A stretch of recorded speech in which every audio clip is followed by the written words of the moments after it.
is not a spinning ball, by Eric Dubay. 1. The horizon always appears perfectly flat 360 degrees around the observer, regardless of altitude. All amateur balloon, rocket, plane, and drone footage show a completely flat horizon over 20 plus miles high. Only NASA and other government space agencies show curvature in their fake CGI photos and videos. 2. The horizon always rises to the eye level of the observer as altitude is gained, so you never have to look down to see it. If Earth were in fact a globe, no matter how large, as you ascended, the horizon would stay fixed and the observer would have to tilt, looking down further and further to see it. 3. The natural physics of water is to find and maintain its level. If Earth were a giant sphere tilted, wobbling, and hurtling through infinite space, then truly flat, consistently level surfaces would not exist here. But since Earth is in fact an extended flat plane, this fundamental physical property of fluids finding and remaining level is consistent with experience and common sense. 4.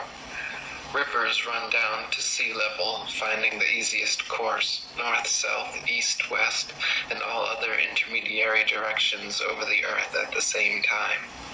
If Earth were truly a spinning ball, then many of these rivers would be impossibly flowing uphill. For example, the Mississippi, in its 3,000 miles, would have to ascend 11 miles before reaching the Gulf of Mexico. 5. One portion of the Nile River flows for 1,000 miles with a fall of only 1 foot. Parts of the West African Congo, according to the supposed inclination and movement of the ball Earth, would be sometimes running uphill and sometimes down. This would also be the case for the Parana, Paraguay, and other long rivers. 6. If Earth were a ball 25,000 miles in circumference, as NASA and modern astronomy claim, spherical trigonometry dictates the surface of all standing water must curve downward an easily measurable 8 inches per mile, multiplied by the square of the distance. This means along a 6-mile channel of standing water, the Earth would dip 6 feet on either end from the central peak. Every time such experiments have been conducted, however, standing water has proven to be perfectly level. 7. Surveyors, engineers, and architects are never required to factor the supposed curvature of the Earth into their projects. Canals, railways, bridges, and tunnels, for example, are always cut and laid horizontally, often over hundreds of miles without any allowance for curvature. 8. The Suez Canal, connecting the Mediterranean with the Red Sea, is 100 miles long without any locks, making the water an uninterrupted continuation of the two seas. When constructed, the Earth's supposed curvature was not taken into account.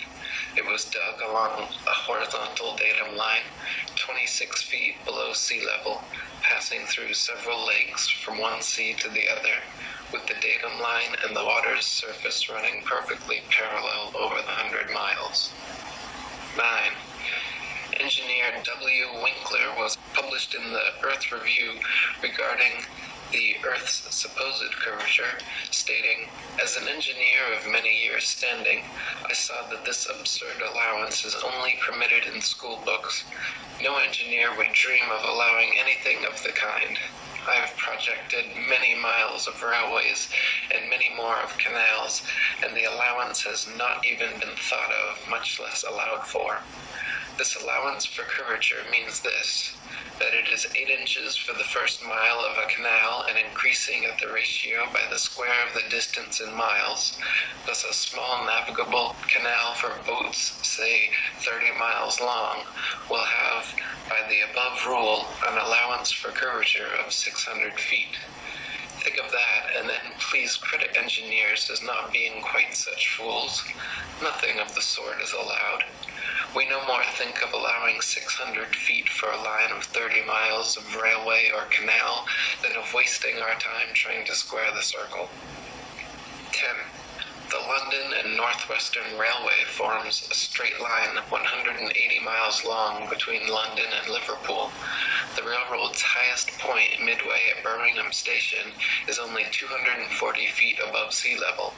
If the world were actually a globe, however, curving 8 inches per mile squared, the 180-mile stretch of rail would form an arc with the center point at Birmingham raised over a mile, a full 5,400 feet above London and Liverpool. 11. A surveyor and engineer of 30 years published in the Birmingham Weekly Mercury stated, "I am thoroughly acquainted with the theory and practice of civil engineering. However bigoted some of our professors may be in the theory of surveying, according to the prescribed rules, yet it is well known amongst us that such theoretical measurements are incapable of any practical illustration. All our locomotives are designed to run on what may be regarded as true levels or flats. There are, of course, partial inclines or gradients here and there, but they are always accurately defined and must be carefully traversed. But anything approaching to 8 inches in the mile, increasing as the square of the distance, could not be worked by any engine that was ever yet constructed. Taking one station with another, all over England and Scotland, it may be stated that all the platforms are on the same relative level. The distance between eastern and western coasts of England may be set down as 300 miles. If the prescribed curvature was indeed as represented, the central stations at Rugby or Warwick ought to be close upon 3 miles higher than a cord drawn from the two extremities. If such was the case, there is not a driver or stoker within the kingdom that would be found to take charge of the train. We can only laugh at those of your readers who seriously give us credit for such venturesome exploits as running trains round spherical curves. Horizontal curves on levels are dangerous enough. Vertical curves would be 1,000 times worse, and with our rolling stock constructed as at present, physically impossible. 12. The Manchester Ship Canal Company, published in the Earth Review, stated, "It is customary in railway and canal constructions for all levels to be referred to a datum which is nominally horizontal and is so shown on all sections. It is not the practice in laying out public works to make allowances for the curvature of the earth." 13. In a 19th century French experiment by M.M.B.O. and Arago, a powerful lamp with good reflectors was placed on the summit of Desierto las Palmas in Spain and able to be seen all the way from Capri on the island of Ibiza. Since the elevation of the 2 points were identical and the distance between covered nearly 100 miles, if the Earth were a ball 25,000 miles in circumference, the light should have been more than 6,600 feet, a mile and a quarter, below the line of sight. 14. The Lieutenant Colonel Portlock experiment used oxyhydrogen Drummond's lights and heliostats to reflect the sun's rays across stations set up across 108 miles of St. George's Channel. If the Earth were actually a ball 25,000 miles in circumference, Portlock's light should have remained hidden under a mile and a half of curvature. 15. If the Earth were truly a sphere 25,000 miles in circumference, airplane pilots would have to constantly correct their altitudes downwards so as to not fly straight off into outer space. A pilot wishing to simply maintain their altitude at a typical cruising speed of 500 miles per hour would have to constantly dip their nose downwards and descend 2,777 feet, over half a mile, every minute. Otherwise, without compensation, in 1 hour's time, the pilot would find themselves 31.5 miles higher than expected. 16.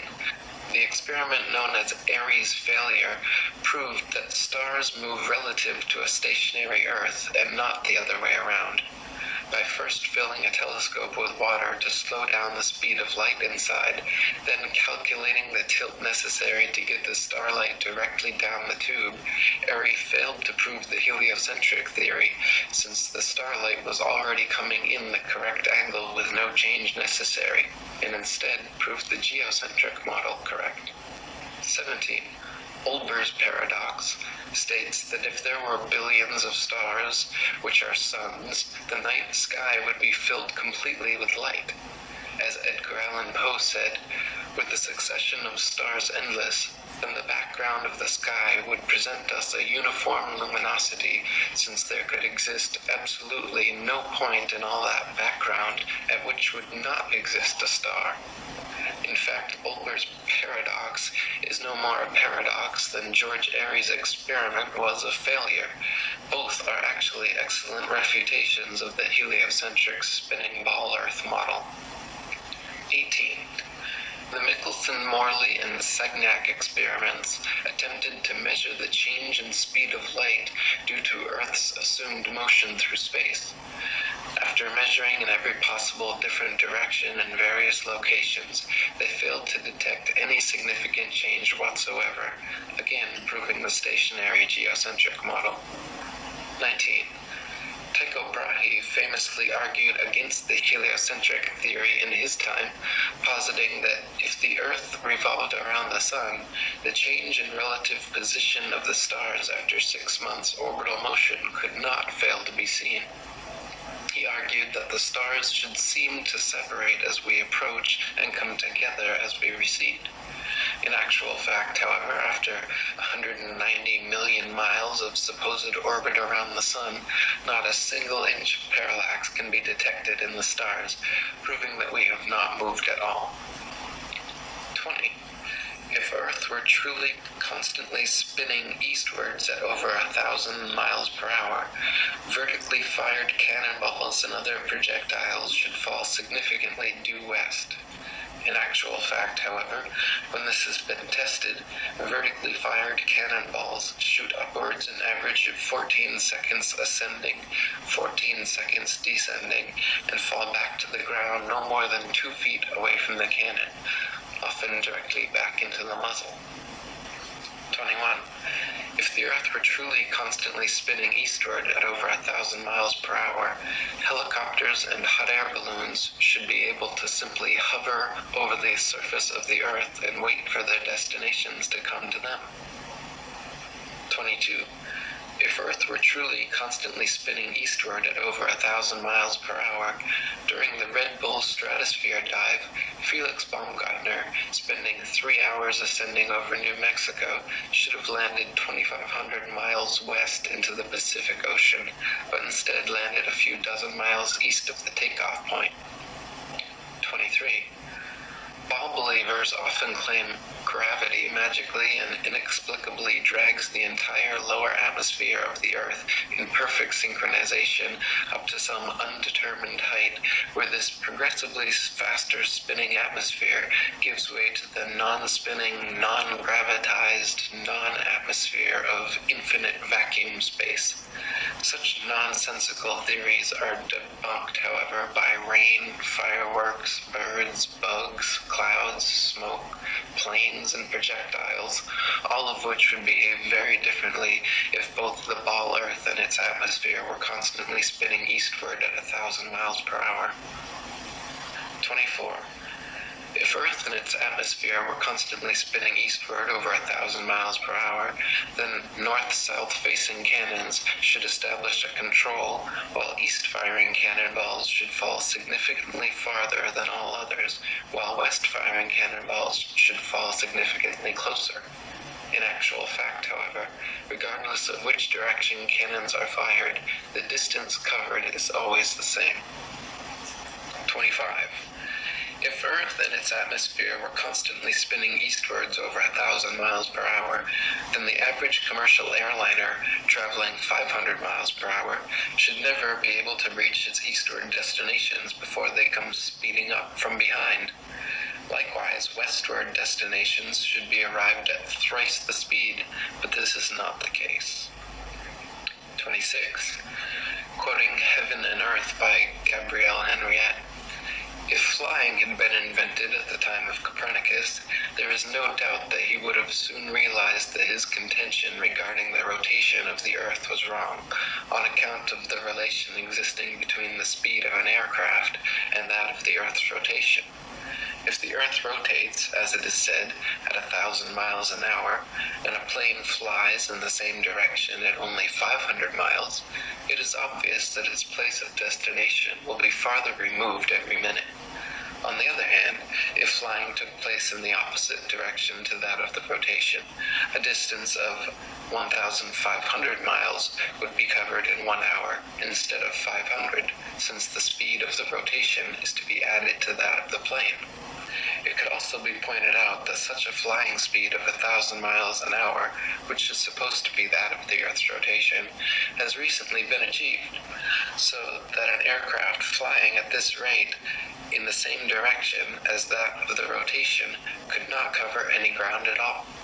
It would remain suspended in mid-air over the spot from which it took off, since both speeds are equal. 27. If Earth and its atmosphere were constantly spinning eastwards over 1,000 miles per hour, landing airplanes on such fast-moving runways, which face all manner of directions, north, south, east, west, and otherwise, would be practically impossible. Yet, in reality, such fictional concerns are completely negligible. 28. If the Earth and its atmosphere were constantly spinning eastwards over 1,000 miles per hour, then clouds, wind, and weather patterns could not casually and unpredictably go every which way, with clouds often traveling in opposing directions at varying altitudes simultaneously. 29. If the Earth and its atmosphere were constantly spinning eastwards over 1,000 miles per hour, this should somewhere, somehow be seen, heard, felt, or measured by someone, yet no one in history has ever experienced this alleged eastward motion. Meanwhile, however, we can hear, feel, and experimentally measure even the slightest westward breeze. 30. In his book, South Sea Voyages, Arctic and Antarctic explorer Sir James Clark Ross described his experience on the night of November 27, 1839, and his conclusion that the Earth must be motionless. The sky being very clear, it enabled us to observe the higher stratum of clouds to be moving in an exactly opposite direction to that of the wind, a circumstance which is frequently recorded in our meteorological journal, both in the northeast and southeast trades, and has also often been observed by former voyagers. Captain Basil Hall witnessed it from the summit of the Peak of Tenerife, and Count Strzelecki, on ascending the volcanic mountain of Curania in Owyhee, reached at 4,000 feet an elevation above that of the trade wind, and experienced the influence of an opposite current of air of a different hydrometric and thermometric condition. Count Strzelecki further informed me of the following seemingly anomalous circumstance, that at the height of 6,000 feet he found the current of air blowing at right angles to both the lower strata, also of a different thermometric condition, but warmer than the interstratum. Such a state of the atmosphere is compatible only with the fact which other evidence has demonstrated, that the Earth is at rest. 31.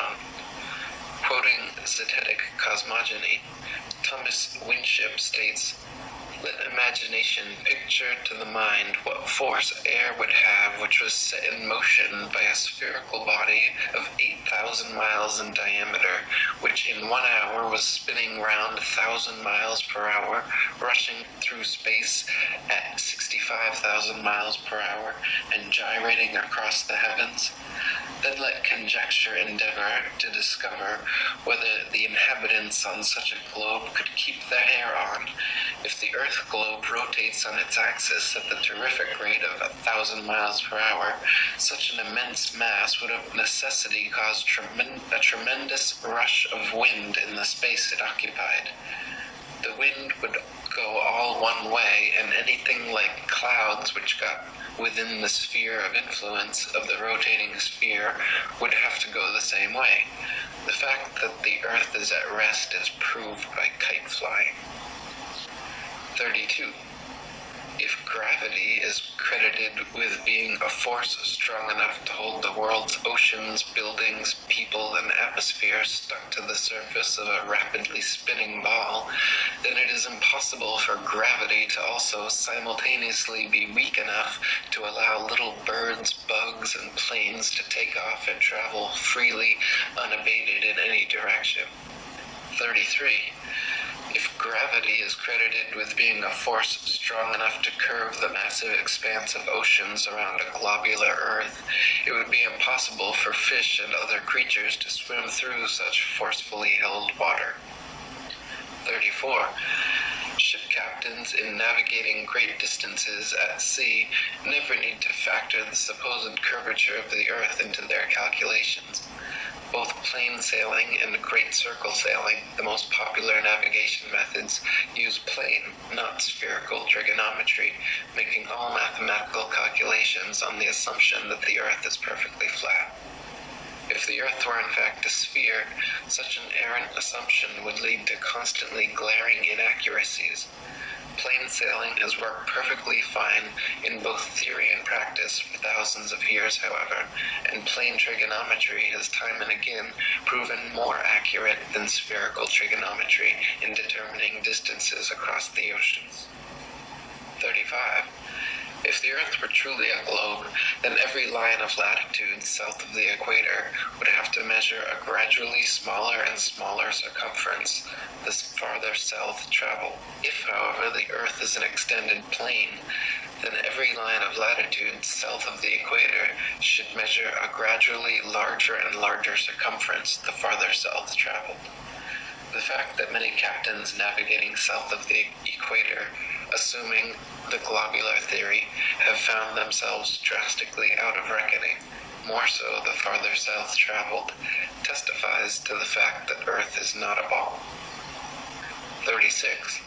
During Captain James Clark Ross's voyages around the Antarctic circumference, he often wrote in his journal, perplexed at how they routinely found themselves out of accordance with their charts, stating that they found themselves an average of 12 to 16 miles outside their reckoning every day.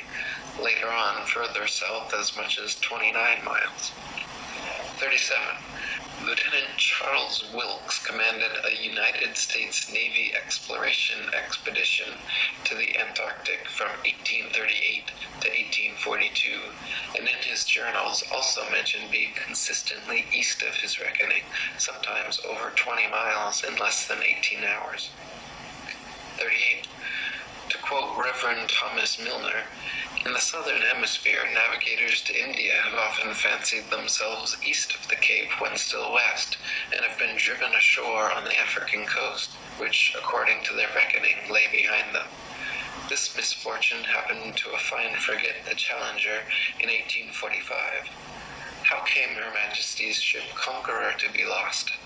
How have so many other noble vessels, perfectly sound, perfectly manned, perfectly navigated, been wrecked in calm weather, not only in dark night or in a fog, but in broad daylight and sunshine?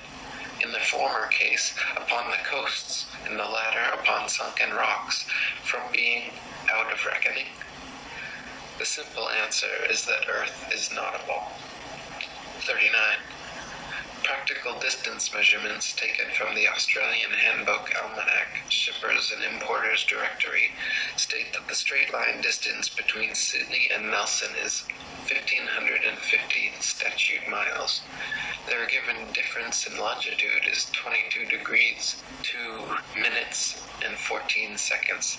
Therefore, if 22 degrees, 2 minutes, 14 seconds out of 360 is 1,550 miles, the entirety would measure 25,182 miles. This is not only larger than the ball Earth is said to be at the equator, but a whole 4,262 miles greater than it would be at Sydney's southern latitude on a globe of said proportions. 40. From near Cape Horn, Chile, to Port Phillip in Melbourne, Australia, the distance is 10,500 miles, or 143 degrees of longitude away. Factoring in the remaining degrees to 360 makes for a total distance of 26,430 miles around this particular latitude, which is over 1,500 miles wider than the Earth is supposed to be at the equator, and many more thousands of miles wider than it is supposed to be at such southern latitudes. 41.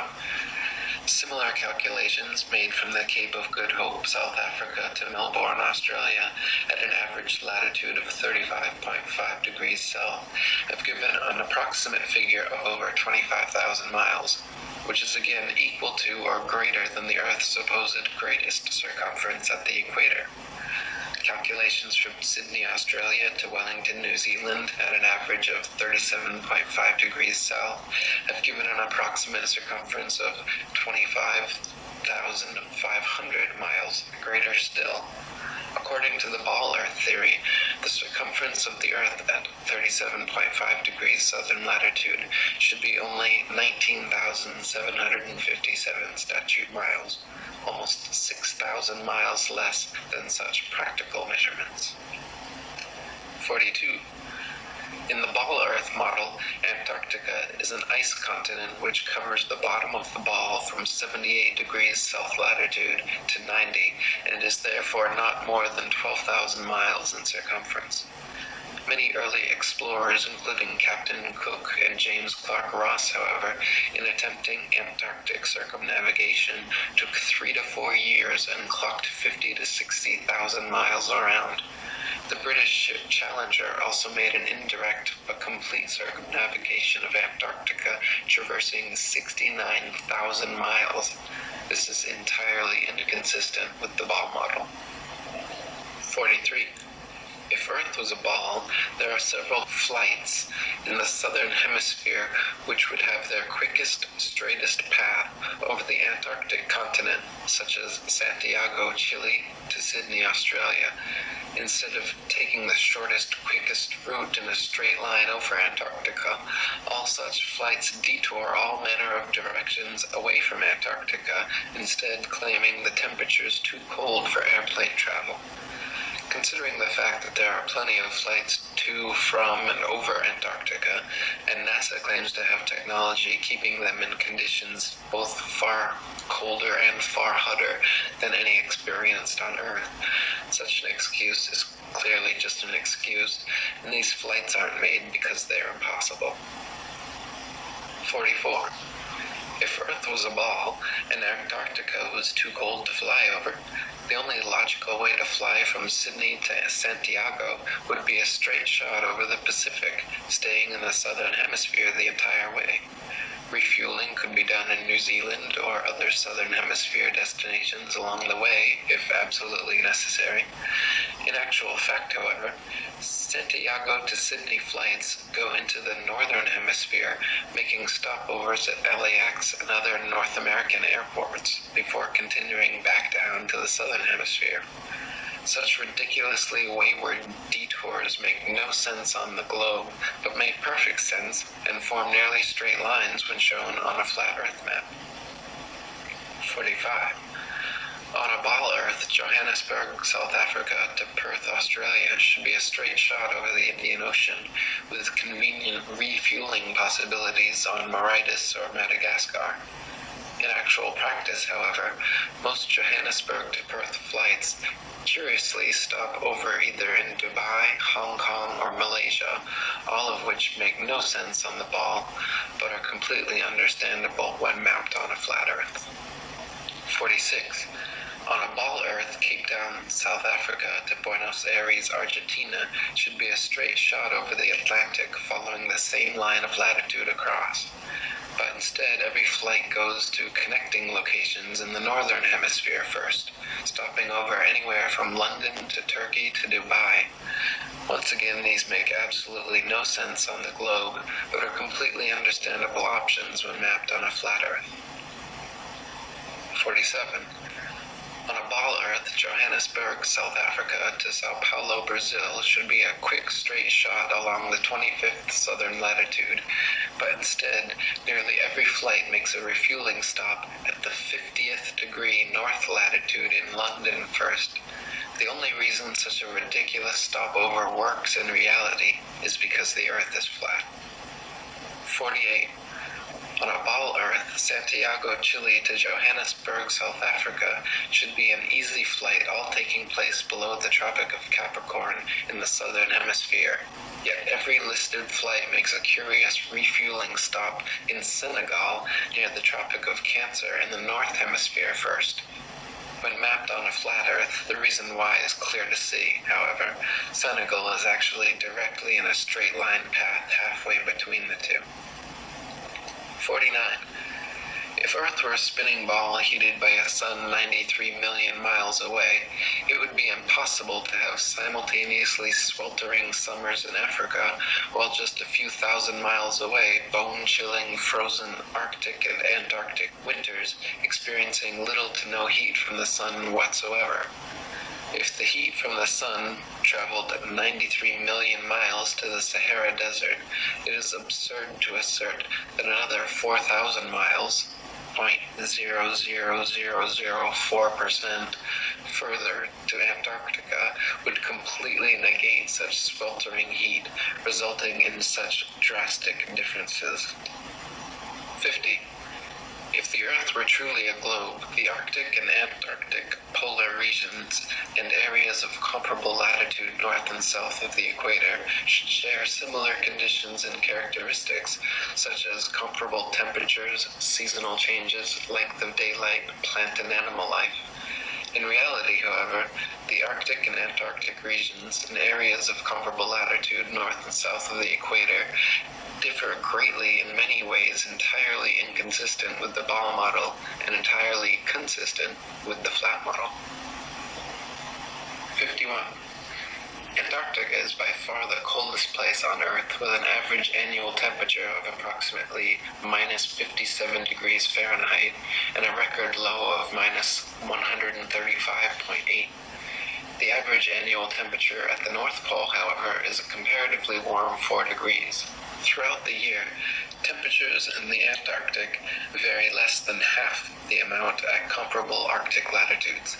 The northern Arctic region enjoys moderately warm summers and manageable winters, whereas the southern Antarctic region never even warms enough to melt the perpetual snow and ice. On a tilting, wobbling ball Earth spinning uniformly around the sun, Arctic and Antarctic temperatures and seasons should not vary so greatly. 52. Iceland, at 65 degrees north latitude, is home to 870 species of native plants and abundant various animal life. Compare this with the Isle of Georgia at just 54 degrees south latitude, where there are only 18 species of native plants and animal life is almost non-existent. The same latitude as Canada or England in the north, where dense forests of various tall trees abound, the infamous Captain Cook wrote of Georgia that he was unable to find a single shrub large enough to make a toothpick. Cook wrote, "Not a tree was to be seen.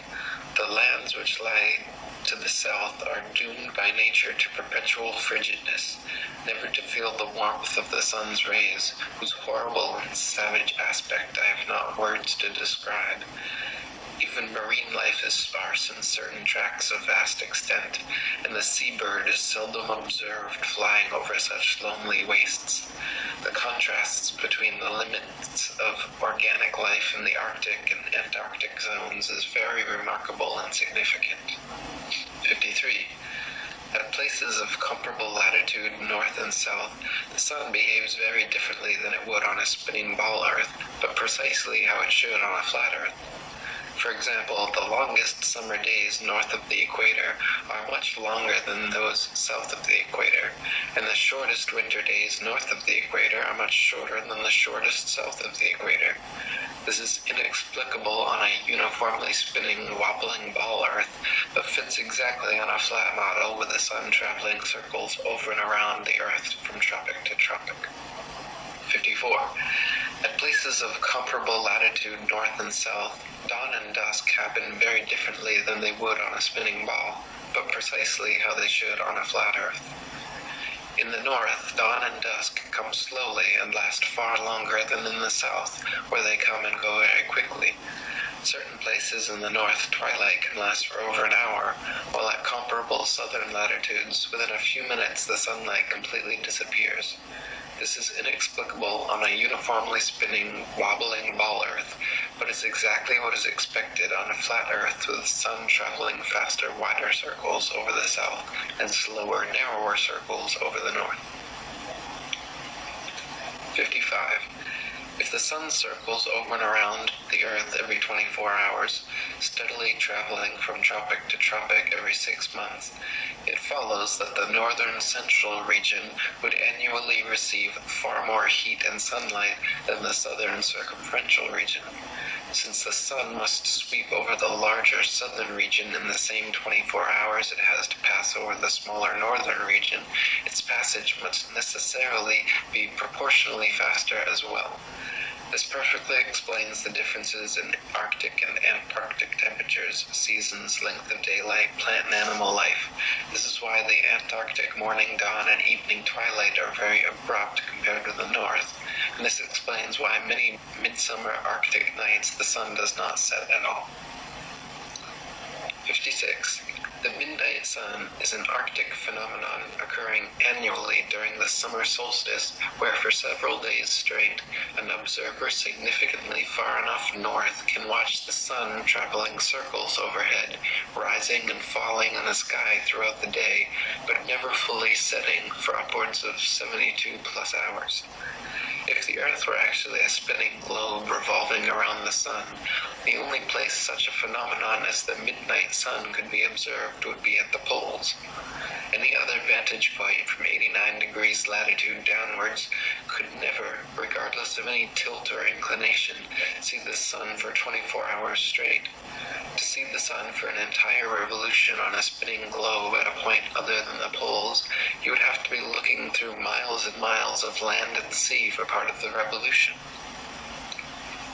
57. The establishment claims the midnight sun is experienced in Antarctica, but they conveniently do not have any uncut videos showing this, nor do they allow independent explorers to travel to Antarctica during the winter solstice to verify or refute these claims. Conversely, there are dozens of uncut videos publicly available showing the Arctic midnight sun, and it has been verified beyond any shadow of a doubt. 58. The Royal Belgian Geographical Society in their Expedition Antarctique Belge recorded that during the most severe part of the Antarctic winter, from 71 degrees south latitude onwards, the sun sets on May 17th and is not seen above the horizon again until July 21st. This is completely at odds with the ball Earth theory, but easily explained by the flat Earth model. The midnight sun is seen from high altitudes and extreme northern latitudes during Arctic summer because the sun, at its innermost cycle, is circling tightly enough around the polar center that it remains visible above the horizon for someone at such a vantage point. Likewise, in extreme southern latitudes during Arctic summer, the sun completely disappears from view for over 2 months because there, at the northern tropic, the innermost arc of its boomerang journey, the sun is circling the northern center too tightly to be seen from the southern circumference. 59. Quoting Gabrielle Henriette, the theory of the rotation of the Earth may once and for all be definitely disposed of as impracticable by pointing out the following inadvertence. It is said that the rotation takes 24 hours and that its speed is uniform, in which case, necessarily, days and nights should have an identical duration of 12 hours each all the year round.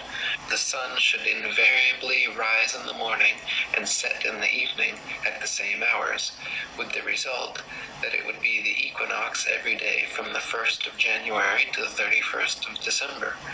One should stop and reflect on this before saying that the Earth has a movement of rotation.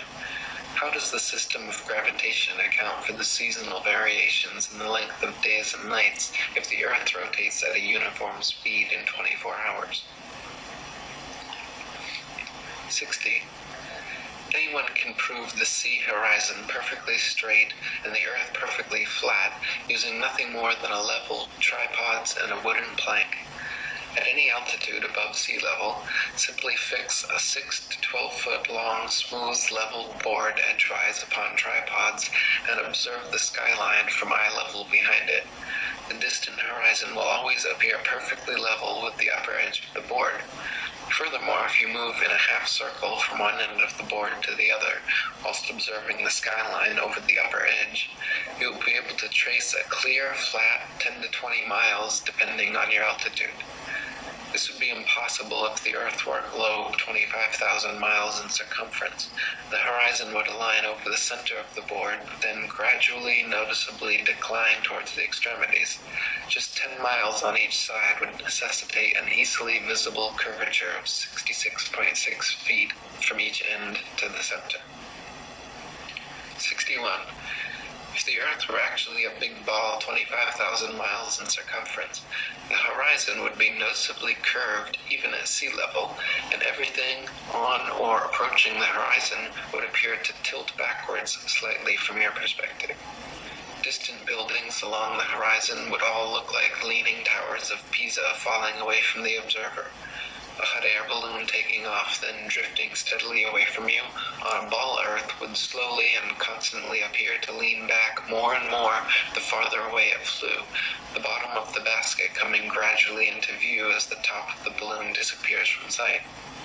In reality, however, buildings, balloons, trees, people, anything and everything at right angles to the ground and horizon remain so regardless the distance or height of the observer.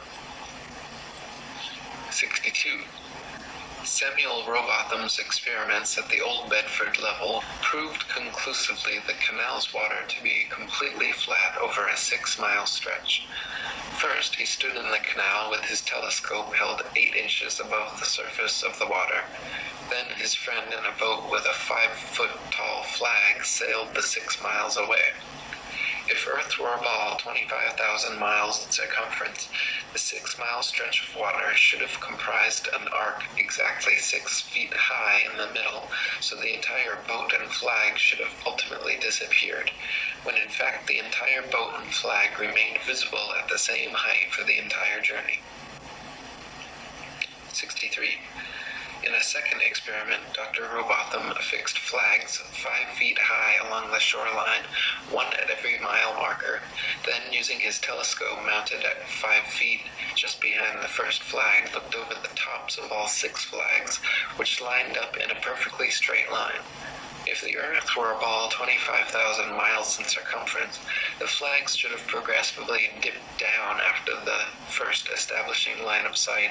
The second would have descended 8 inches, 32 inches for the third, 6 feet for the fourth, 10 feet 8 inches for the fifth, and 16 feet 8 inches for the sixth. 64. Quoting Earth Not a Globe by Samuel Rowbotham, it is known that the horizon at sea, whatever distance it may extend to the right and left of the observer on land, always appears as a straight line. The following experiment has been tried in various parts of the country. At Brighton, on a rising ground near the race course, 2 poles were fixed in the earth 6 yards apart and directly opposite the sea. Between these poles, a line was tightly stretched parallel to the horizon. From the center of the line, the view embraced not less than 20 miles on each side, making a distance of 40 miles. A vessel was observed sailing directly westwards. The line cut the rigging a little above the bulwarks, which it did for several hours or until the vessel had sailed the whole distance of 40 miles. The ship coming into view from the east would have to ascend an inclined plane for 20 miles until it arrived at the center of the arc, whence it would have to descend for the same distance. The square of 20 miles multiplied by 8 inches gives 266 feet as the amount the vessel would be below the line at the beginning and at the end of the 40 miles. 65. Also quoting Dr. Robotham.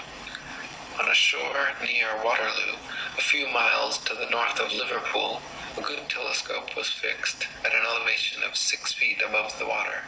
It was directed to a large steamer just leaving the River Mersey and sailing out to Dublin. Gradually, the masthead of the receding vessel came nearer to the horizon until, at length, after more than 4 hours had elapsed, it disappeared. The ordinary rate of sailing of the Dublin steamers was fully 8 miles an hour, so that the vessel would be at least 32 miles distant when the masthead came to the horizon. The 6 feet of elevation of the telescope would require 3 miles to be deducted for convexity, which would leave 29 miles, the square of which, multiplied by 8 inches, gives 560 feet. Deducting 80 feet for the height of the main mast, and we find that, according to the doctrine of rotundity, the masthead of the outward-bound steamer should have been 480 feet below the horizon. Many other experiments of this kind have been made upon sea-going steamers, and always with results entirely incompatible with the theory that the Earth is a globe. 66. Dr. Robotham conducted several other experiments using telescopes, spirit levels, sextants, and theodolites, special precision instruments used for measuring angles in horizontal or vertical planes. By positioning them at equal heights, aimed at each other successively, he proved over and over the Earth to be perfectly flat for miles without a single inch of curvature. His findings caused quite a stir in the scientific community, and thanks to 30 years of his efforts, the shape of the Earth became a hot topic of debate around the turn of the 19th century. 67. The distance across the Irish Sea from the Isle of Man's Douglas Harbour to Great Orme's Head in North Wales is 60 miles. If the Earth was a globe, then the surface of the water between them would form a 60-mile arc, the center towering 1,944 feet higher than the coastlines at either end. It is well known and easily verifiable, however, that on a clear day from a modest altitude of 100 feet, the Great Orme's Head is visible from Douglas Harbour. This would be completely impossible on a globe of 25,000 miles. Assuming the 100-foot altitude causes the horizon to appear approximately 13 miles off, the 47 miles remaining means the Welsh coastline should still fall an impossible 1,472 feet below the line of sight. 68. The Philadelphia skyline is clearly visible from Apple Pie Hill in the New Jersey Pine Barrens 40 miles away. If Earth were a ball 25,000 miles in circumference, factoring in the 205-foot elevation of Apple Pie Hill, the Philly skyline should remain well hidden beyond 335 feet of curvature. 69. The New York City skyline is clearly visible from Harriman State Park's Bear Mountain 60 miles away. If Earth were a ball 25,000 miles in circumference, viewing from Bear Mountain's 1,283-foot summit, the Pythagorean theorem determining distance to the horizon being 1.23 times the square root of the height in feet, the New York City skyline should be invisible behind 170 feet of curved Earth. 70. From Washington's Rock in New Jersey, at just a 400-foot elevation, it is possible on a clear day to see the skylines of both New York and Philadelphia in opposite directions at the same time, covering a total distance of 120 miles. If Earth were a ball 25,000 miles in circumference, both of these skylines should be hidden behind over 800 feet of Earth's curvature. 71. It is often possible to see the Chicago skyline from sea level 60 miles away across Lake Michigan. In 2015, after photographer Joshua Nowicki photographed this phenomenon, several news channels quickly claimed his picture to be a superior mirage, an atmospheric anomaly caused by temperature inversion. While these certainly do occur, the skyline in question was facing right side up and clearly seen, unlike a hazy, illusory mirage, and on a ball Earth 25,000 miles in circumference should be 2,400 feet below the horizon. 72. October 16, 1854, the Times newspaper reported the Queen's visit to Great Grimsby from Hull, recording they were able to see the 300-foot-tall dock tower from 70 miles away. On a ball Earth 25,000 miles in circumference, factoring their 10-foot elevation above the water and the tower's 300-foot height at 70 miles away, the dock tower should have remained an entire 2,600 feet below the horizon. 73. In 1872, Captain Gibson and crewmates, sailing the ship Thomas Wood from China to London, reported seeing the entirety of St. Helena Island on a clear day from 75 miles away. Factoring in their height during measurement on a ball Earth 25,000 miles in circumference, it was found the island should have been 3,650 feet below their line of sight. 74. From Genoa, Italy, at a height of just 70 feet above sea level, the island of Gorgona can often be seen 81 miles away. If Earth were a ball 25,000 miles in circumference, Gorgona should be hidden beyond 3,332 feet of curvature. 75. From Genoa, Italy, at a height of just 70 feet above sea level, the island of Corsica can often be seen 99 miles away. If Earth were a ball 25,000 miles in circumference, Corsica should fall 5,245 feet, almost an entire mile below the horizon. 76. From Genoa, Italy, 70 feet above sea level, the island of Caprea, 102 miles away, can often be seen as well. If Earth were a ball 25,000 miles in circumference, Caprea should always remain hidden behind 5,605 feet, over a mile of supposed curvature. 77. Also from Genoa, on bright clear days, the island of Elba can be seen an incredible 125 miles away. If Earth were a ball 25,000 miles in circumference, Elba should be forever invisible behind 8,770 feet of curvature. 78. From Anchorage, Alaska, at an elevation of 102 feet, on clear days, Mount Foraker can be seen with the naked eye 120 miles away.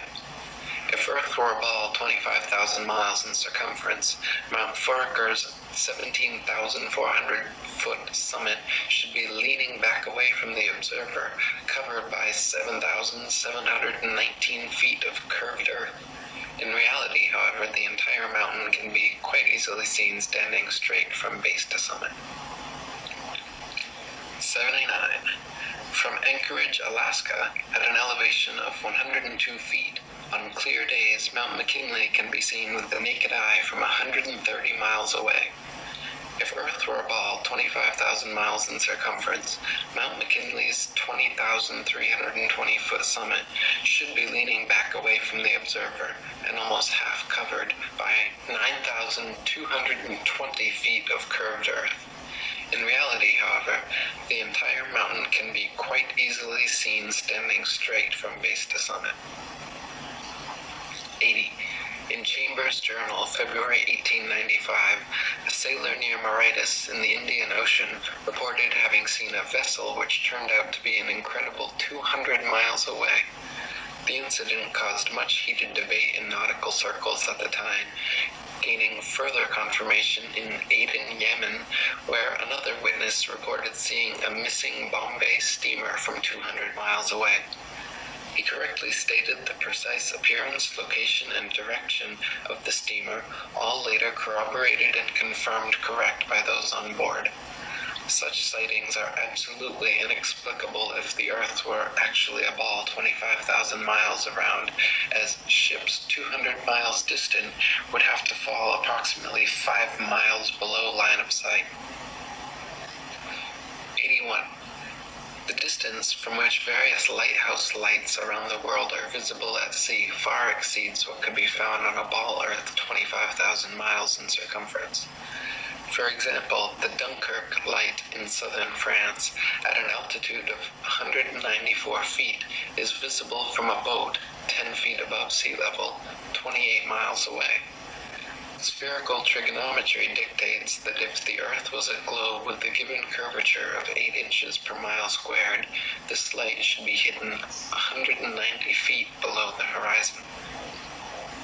82. The Port Nicholson light in New Zealand is 420 feet above sea level and visible from 35 miles away, where it should be 220 feet below the horizon. 83. The Igaro light in Norway is 154 feet above high water and visible from 28 statute miles, where it should be 230 feet below the horizon. 84.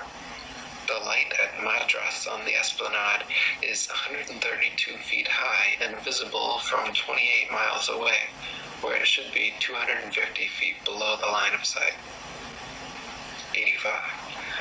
The Cordonan light on the west coast of France is 207 feet high and visible from 31 miles away, where it should be 280 feet below the line of sight.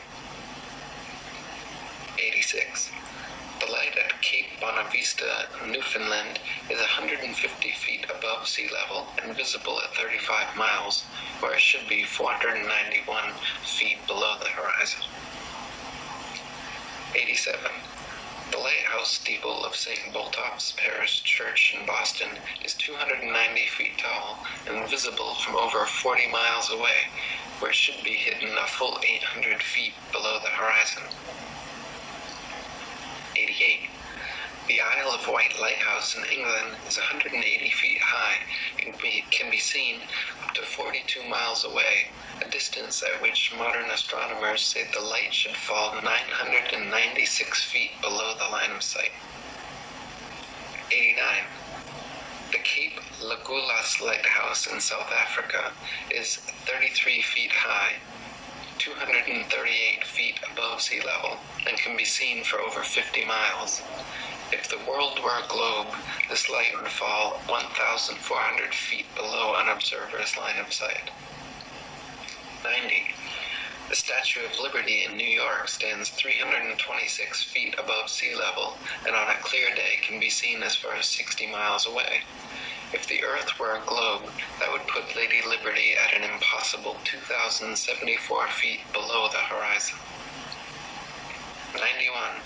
The lighthouse at Port Said, Egypt, at an elevation of only 60 feet, has been seen an astonishing 58 miles away, where, according to modern astronomy, it should be 2,182 feet below the line of sight. 92. The Notre Dame Antwerp spire stands 403 feet high from the foot of the tower, with Strasbourg measuring 468 feet above sea level.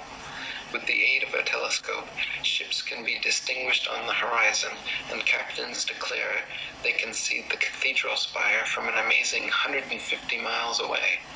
If the Earth were a globe, however, at that distance the spire should be an entire mile, 5,280 feet below the horizon. 93. The St. George's Channel between Holyhead and Kingstown Harbour near Dublin is 60 miles across. When halfway across, a ferry passenger will notice behind them the light on Holyhead Pier, as well as in front of them the Poolbeg light in Dublin Bay. The Holyhead Pier Light is 44 feet high, while the Poolbeg Lighthouse is 68 feet. Therefore, a vessel in the middle of the channel, 30 miles from either side, standing on a deck 24 feet above the water, can clearly see both lights. On a ball Earth 25,000 miles in circumference, however, both lights should be hidden well below both horizons by over 300 feet. 94. From the highland near Portsmouth Harbour in Hampshire, England, looking across Spithead to the Isle of Wight, the entire base of the island, where water and land come together, composes a perfectly straight line, 22 statute miles long. According to the ball Earth theory, the Isle of Wight should decline 80 feet from the center on each side to account for the necessary curvature. The crosshairs of a good theodolite directed there, however, have repeatedly shown the land and water line to be perfectly level. 95. On a clear day from the High Head near Douglas Harbour on the Isle of Man, the whole length of the coast of North Wales is often plainly visible to the naked eye.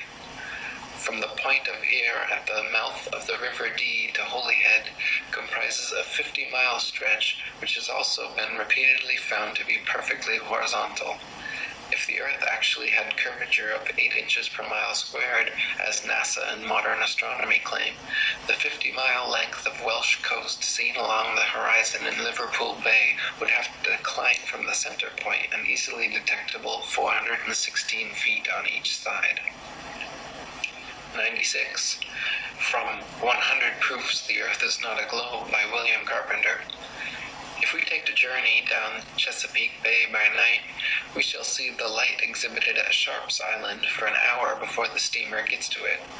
We may take up a position on deck so that the rail of the vessel's side will be in a line with the light and in the line of sight, and we shall find that in the whole journey the light won't vary in the slightest degree in its apparent elevation.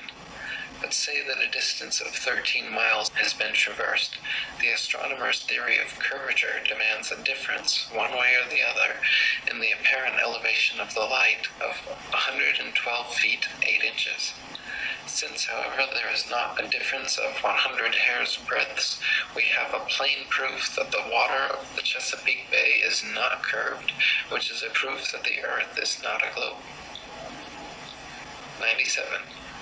NASA and modern astronomy say the Earth is a giant ball tilted back, wobbling and spinning 1,000 miles per hour around its central axis, traveling 67,000 miles per hour circles around the Sun, spiraling 500,000 miles per hour around the Milky Way, while the entire galaxy rockets a ridiculous 670 million miles through the universe, with all of these motions originating from an alleged Big Bang cosmogenic explosion 14 billion years ago.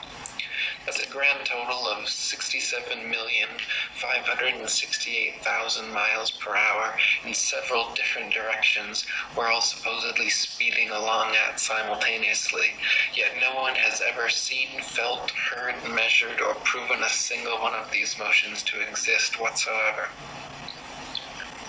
98. NASA and modern astronomy say Polaris, the North Pole star, is somewhere between 323 and 434 light years, or about 2 quadrillion miles away from us. Firstly, note that is between 1,938 trillion to 2,604 trillion miles, making a difference of over 600 trillion miles. If modern astronomy cannot even agree on the distance to stars within hundreds of trillions of miles, perhaps their science is flawed and their theory needs re-examining.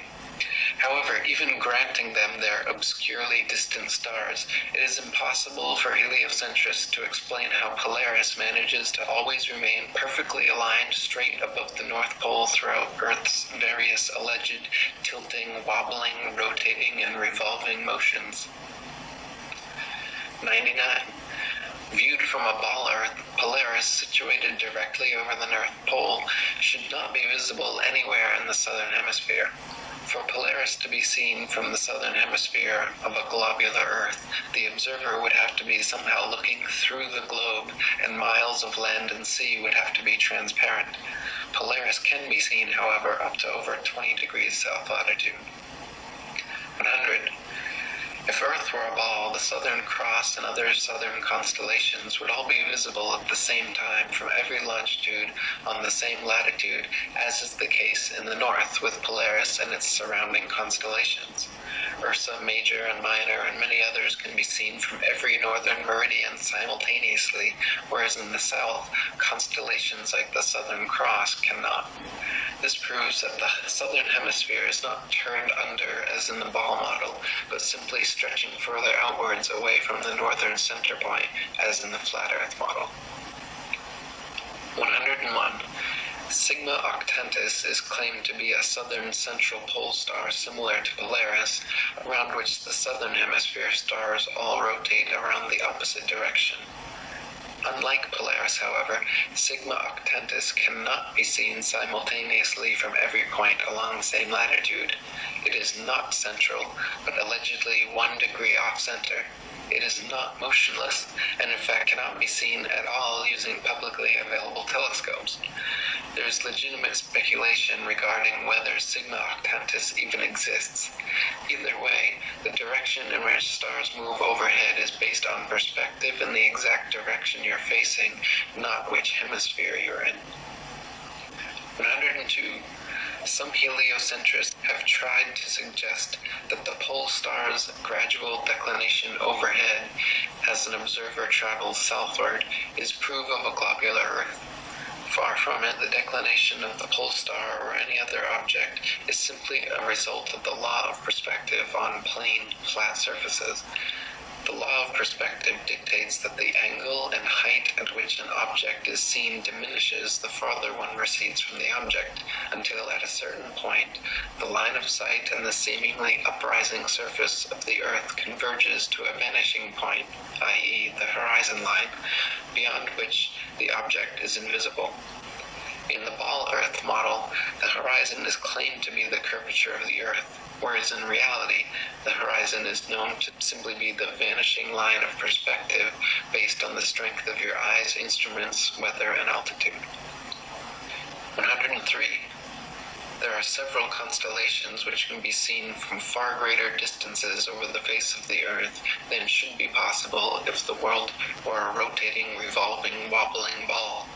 For instance, Ursa Major, very close to Polaris, can be seen from 90 degrees north latitude, the North Pole, all the way down to 30 degrees south latitude. For this to be possible on a ball Earth, the southern observers would have to be seeing through hundreds or thousands of miles of bulging Earth to the northern sky. 104. The constellation Vulpecula can be seen from 90 degrees north latitude all the way to 55 degrees south latitude. Taurus, Pisces, and Leo can be seen from 90 degrees north all the way to 65 degrees south. An observer on a ball Earth, regardless of any tilt or inclination, should not logically be able to see this far. 105. Aquarius and Libra can be seen from 65 degrees north to 90 degrees south. The constellation Virgo is visible from 80 degrees north down to 80 degrees south, and Orion can be seen from 85 degrees north all the way to 75 degrees south latitude. These are all only possible because the hemispheres are not spheres at all, but concentric circles of latitude extending outwards from the central North Pole, with the stars rotating over and around. 106. The so-called South Pole is simply an arbitrary point along the Antarctic ice, marked with a red and white barbershop pole topped with a middle ball Earth. The ceremonial South Pole is admittedly and provably not the actual South Pole, however, because the actual South Pole could be demonstrably confirmed with the aid of a compass showing north to be 360 degrees around the observer. Since this feat has never been achieved, the model remains pure theory, along with the establishment's excuse that the geomagnetic poles supposedly constantly move around, making verifications of their claims impossible. 107. Ring magnets, of the kind found in loudspeakers, have a central north pole with the opposite south pole actually being all points along the outer circumference. This perfectly demonstrates the magnetism of our flat Earth, whereas the alleged source of magnetism in the ball Earth model is emitted from a hypothetical molten magnetic core in the center of the ball, which they claim conveniently causes both poles to constantly move, thus evading independent verification at their two ceremonial poles. In reality, the deepest drilling operation in history, the Russian Kola Ultra Deep, managed to get only 8 miles down, so the entire ball Earth model taught in schools showing a crust, outer mantle, inner mantle, outer core, and inner core layers are all purely speculation, as we have never penetrated through beyond the crust. 108. The mariner's compass is an impossible and nonsensical instrument for use on a ball Earth. It simultaneously points north and south over a flat surface, yet claims to be pinpointing two constantly moving geomagnetic poles at opposite ends of a spinning sphere originating from a hypothetical molten metal core. If compass needles were actually drawn to the north pole of a globe, the opposing south needle would actually be pointing up and off into outer space. 109. There are no fixed east or west points, just as there is no fixed south. The north central pole is the only proven fixed point on our flat Earth, with south being all straight lines outwards from the pole, east and west being concentric circles at constant right angles 90 degrees from the pole. A westerly circumnavigation of Earth is thus going around with Polaris continually on your right, while an easterly circumnavigation is going around with Polaris always at your left. 110. Magellan and others' east-west circumnavigations of Earth are often quoted as proof of the ball model. In actual fact, however, sailing or flying at right angles to the North Pole and eventually returning to one's original location is no more difficult or mysterious than doing so on a globe. Just as an architect's compass can place its center point on a flat piece of paper and trace a circle either way around the pole, so can a ship or plane circumnavigate a flat Earth. 111. Since the North Pole and Antarctica are covered in ice and guarded no-fly zones, no ships or planes have ever been known to circumnavigate the Earth in north-south directions. The only kind of circumnavigation which could not happen on a flat Earth is north and southbound, which is likely the very reason for the heavily enforced flight restrictions. The fact that there is yet to be a single verified north-to-south circumnavigation of Earth serves as standing proof the world is not a ball. 112. The sun brings noon to every time zone as it passes directly overhead every 15-degree demarcation point 24 times per day in its circular path over and around the Earth. If time zones were instead caused by the uniform spinning of the ball Earth around the sun, every 6 months, as Earth found itself on the opposite side of the sun, clocks all over Earth would have to flip 12 hours. Day would be night, and night would be day. 113. The idea that people are standing, ships are sailing, and planes are flying upside down on certain parts of Earth, while others tilted at 90 degrees and all other impossible angles, is complete absurdity. The idea that a man digging a hole straight down could eventually reach sky on the other side is ludicrous.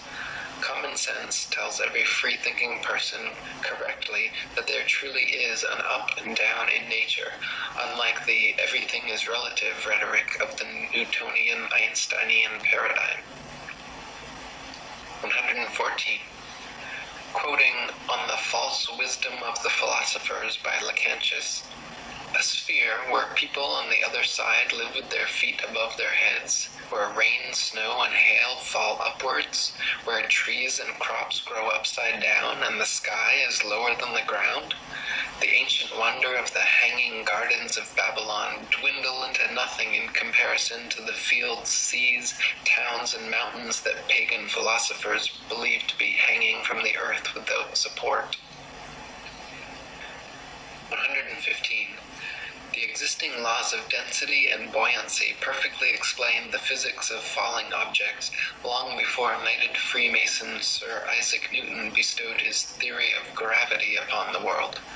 It is a fact that objects placed in denser mediums rise up, while objects placed in less dense mediums sink down. To fit with the heliocentric model, which has no up or down, Newton instead claimed objects are attracted to large masses and fall towards the center. Not a single experiment in history, however, has shown an object massive enough to, by virtue of its mass alone, cause other smaller masses to be attracted to it, as Newton claims gravity does with the Earth, the Sun, Moon, stars, and planets. 116. There has also never been a single experiment in history showing an object massive enough to, by virtue of its mass alone, cause another smaller mass to orbit around it.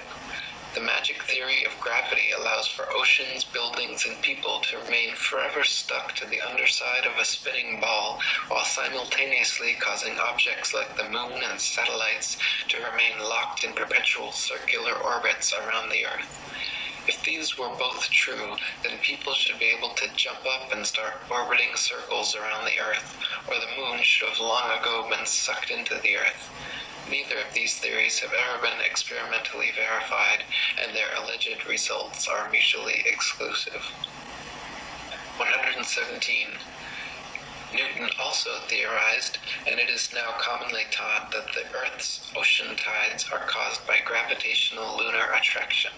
If the moon is only 2,160 miles in diameter and the Earth 8,000 miles, however, using their own math and law, it follows that the Earth is 87 times more massive, and therefore the larger object should attract the smaller to it, and not the other way around. If the Earth's greater gravity is what keeps the moon in orbit, it is impossible for the moon's lesser gravity to supersede the Earth's gravity, especially at Earth's sea level, where its gravitational attraction would even further out-trump the moon's. And if the moon's gravity truly did supersede the Earth's, causing the tides to be drawn towards it, there should be nothing to stop them from continuing onwards and upwards towards their great attractor. 118. Furthermore, the velocity and path of the moon are uniform, and should therefore exist a uniform influence on the Earth's tide, when, in actuality, Earth's tides vary greatly and do not follow the moon.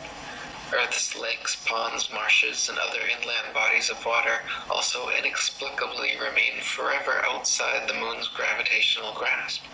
If gravity was truly drawing Earth's oceans up to it, all lakes, ponds, and other bodies of standing water should certainly have tides as well.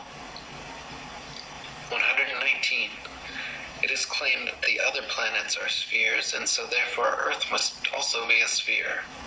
Firstly, Earth is a plane, not a planet, so the shape of these planets in the sky have no bearing on the shape of the Earth beneath our feet. Secondly, these planets have been known for thousands of years around the world as wandering stars, since they differ from the other fixed stars in their relative motions only. When looked at with an unprejudiced naked eye or through a telescope, the fixed and wandering stars appear as luminous disks of light, not spherical terra firma. The pictures and videos shown by NASA of spherical terra firma planets are all clearly fake computer-generated images and not photographs. 120. The etymology of the word planet actually comes from the late Old English planet, or from Old French planète, from Latin planeta, from Greek planetes, planetae, wandering stars, or to wander of unknown origin, to spread, or notion of spread out, from Latin planum, flat surface, plane, level, plane. They just added a T to our Earth plane, and everyone bought it. 121. When you observe the sun and moon, you see two equally sized equidistant circles tracing similar paths at similar speeds around a flat stationary Earth. The experts at NASA, however, claim your common sense everyday experience is false on all counts. To To begin with, they say the Earth is not flat, but a big ball. Not stationary, but spinning around 19 miles per second. They say the Sun does not revolve around the Earth as it appears, but Earth revolves around the Sun. The Moon, on the other hand, does revolve around the Earth, though not east to west as it appears, rather west to east. And the Sun is actually 400 times larger than the Moon and 400 times farther away. You can clearly see they are the same size and distance. You can see the Earth is flat, you can feel the Earth is stationary, but according to the gospel of modern astronomy, you are wrong and a simpleton worthy of endless ridicule if you dare to trust your own eyes and experience. 122. Quoting Alan Dames. If the government or NASA had said to you that the Earth is stationary, imagine that. And then imagine we are trying to convince people that no, it's not stationary. It's moving forward at 32 times rifle bullet speed and spinning at 1,000 miles per hour. We would be laughed at. We would have so many people telling us, you're crazy, the Earth's not moving. We would be ridiculed for having no scientific backing for this convoluted moving Earth theory. And not only that, but then people would say, oh, then how do you explain a fixed calm atmosphere and the Sun's observable movement? How do you explain that? Imagine saying to people, no, the atmosphere is moving also, but is somehow magically velcroed to the moving Earth. The reason is not simply because the Earth is stationary. So what we are actually doing is what makes sense. We are saying that the moving Earth theory is nonsense. The stationary Earth theory makes sense, and we are being ridiculed. You've got to picture it being the other way around to realize just how ridiculous the situation is. This theory from the government and NASA that the Earth is rotating and orbiting and leaning over and wobbling is absolute nonsense, and yet people are clinging to it tightly like a teddy bear. They just can't bring themselves to face the possibility that the Earth is stationary, though all evidence shows it. We feel no movement, the atmosphere hasn't been blown away, we see the Sun move from east to west. Everything can be explained by a motionless Earth without bringing in all these assumptions to cover up previous assumptions gone bad. 123. Heliocentrists' astronomical figures always sound perfectly precise, but they have historically been notorious for regularly and drastically changing them to suit their various models. For instance, in his time, Copernicus calculated the Sun's distance from Earth to be 3,391,200 miles. The next century, Johannes Kepler decided it was actually 12,376,800 miles away. Isaac Newton once said, it matters not whether we reckon it 28 or 54 million miles distant, for either would do just as well. How scientific. Benjamin Martin calculated between 81 and 82 million miles. Thomas Dilworth claimed 93,726,900 miles. John Hine stated positively 95,298,260 miles.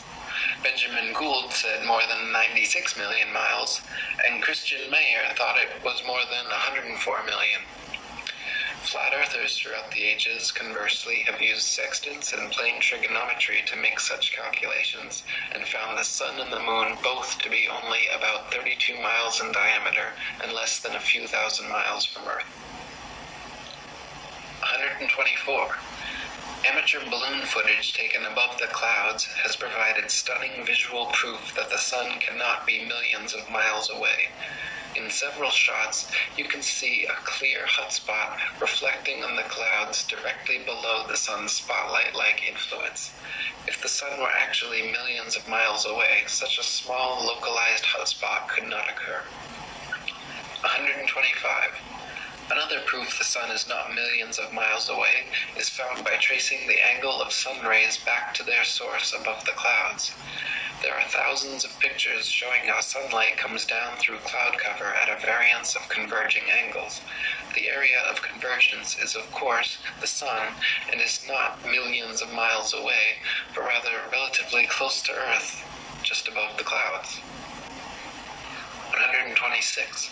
The sun's annual journey from tropic to tropic, solstice to solstice, is what determines the length and character of days, nights, and seasons. This is why equatorial regions experience almost year-round summer and heat, while higher latitudes north and especially south experience more distinct seasons with harsh winters.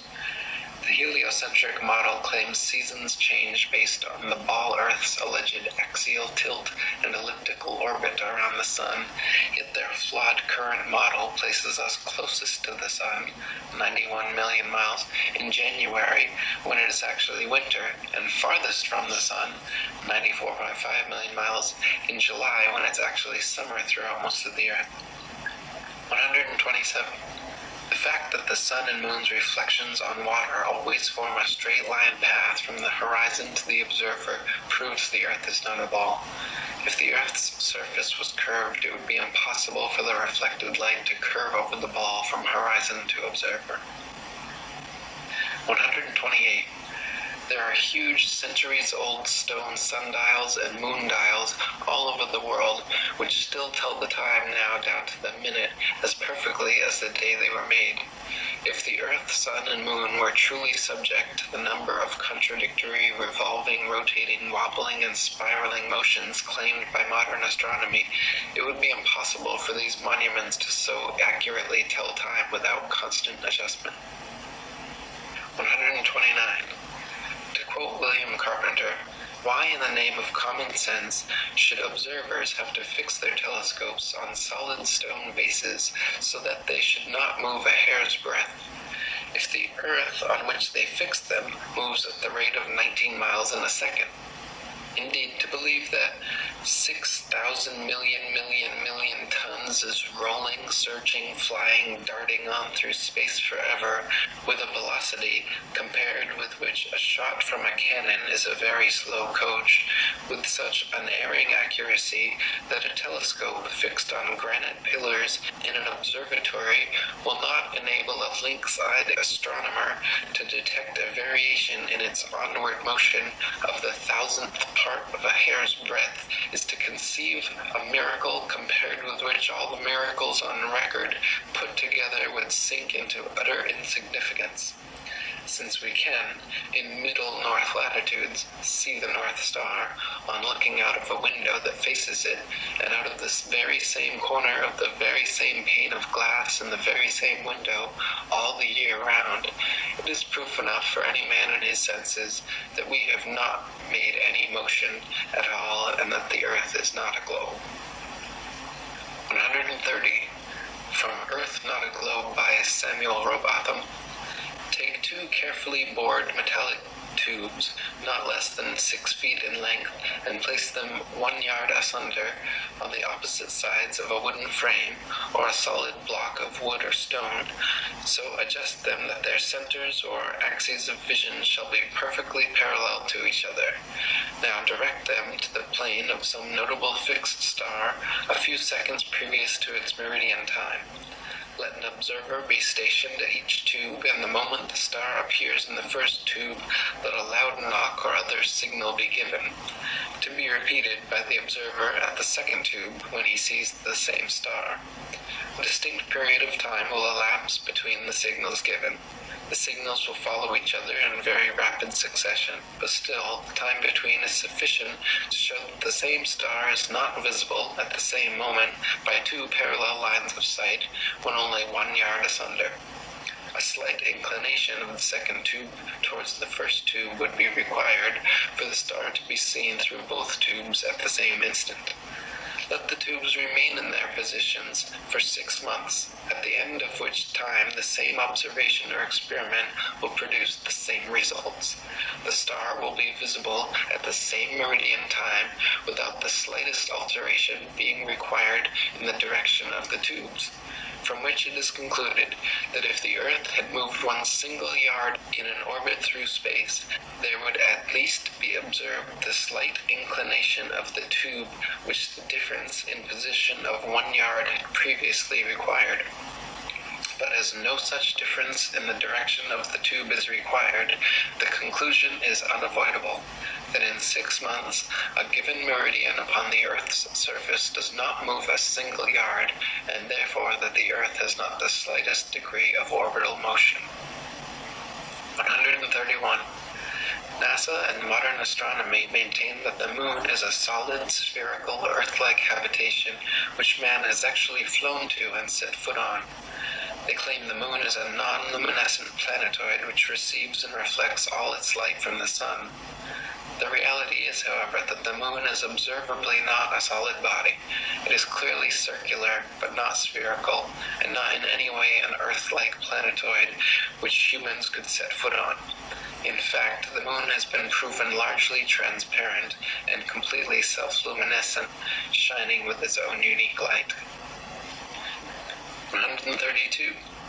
The sun's light is golden, warm, drying, preservative, and antiseptic, while the moon's light is silver, cool, damp, putrefying, and septic. The sun's rays decrease the combustion of a bonfire, while the moon's rays increase combustion. Plant and animal substances exposed to sunlight quickly dry, shrink, coagulate, and lose the tendency to decompose and putrefy. Grapes and other fruits become solid, partially candied and preserved, like raisins, dates, and prunes.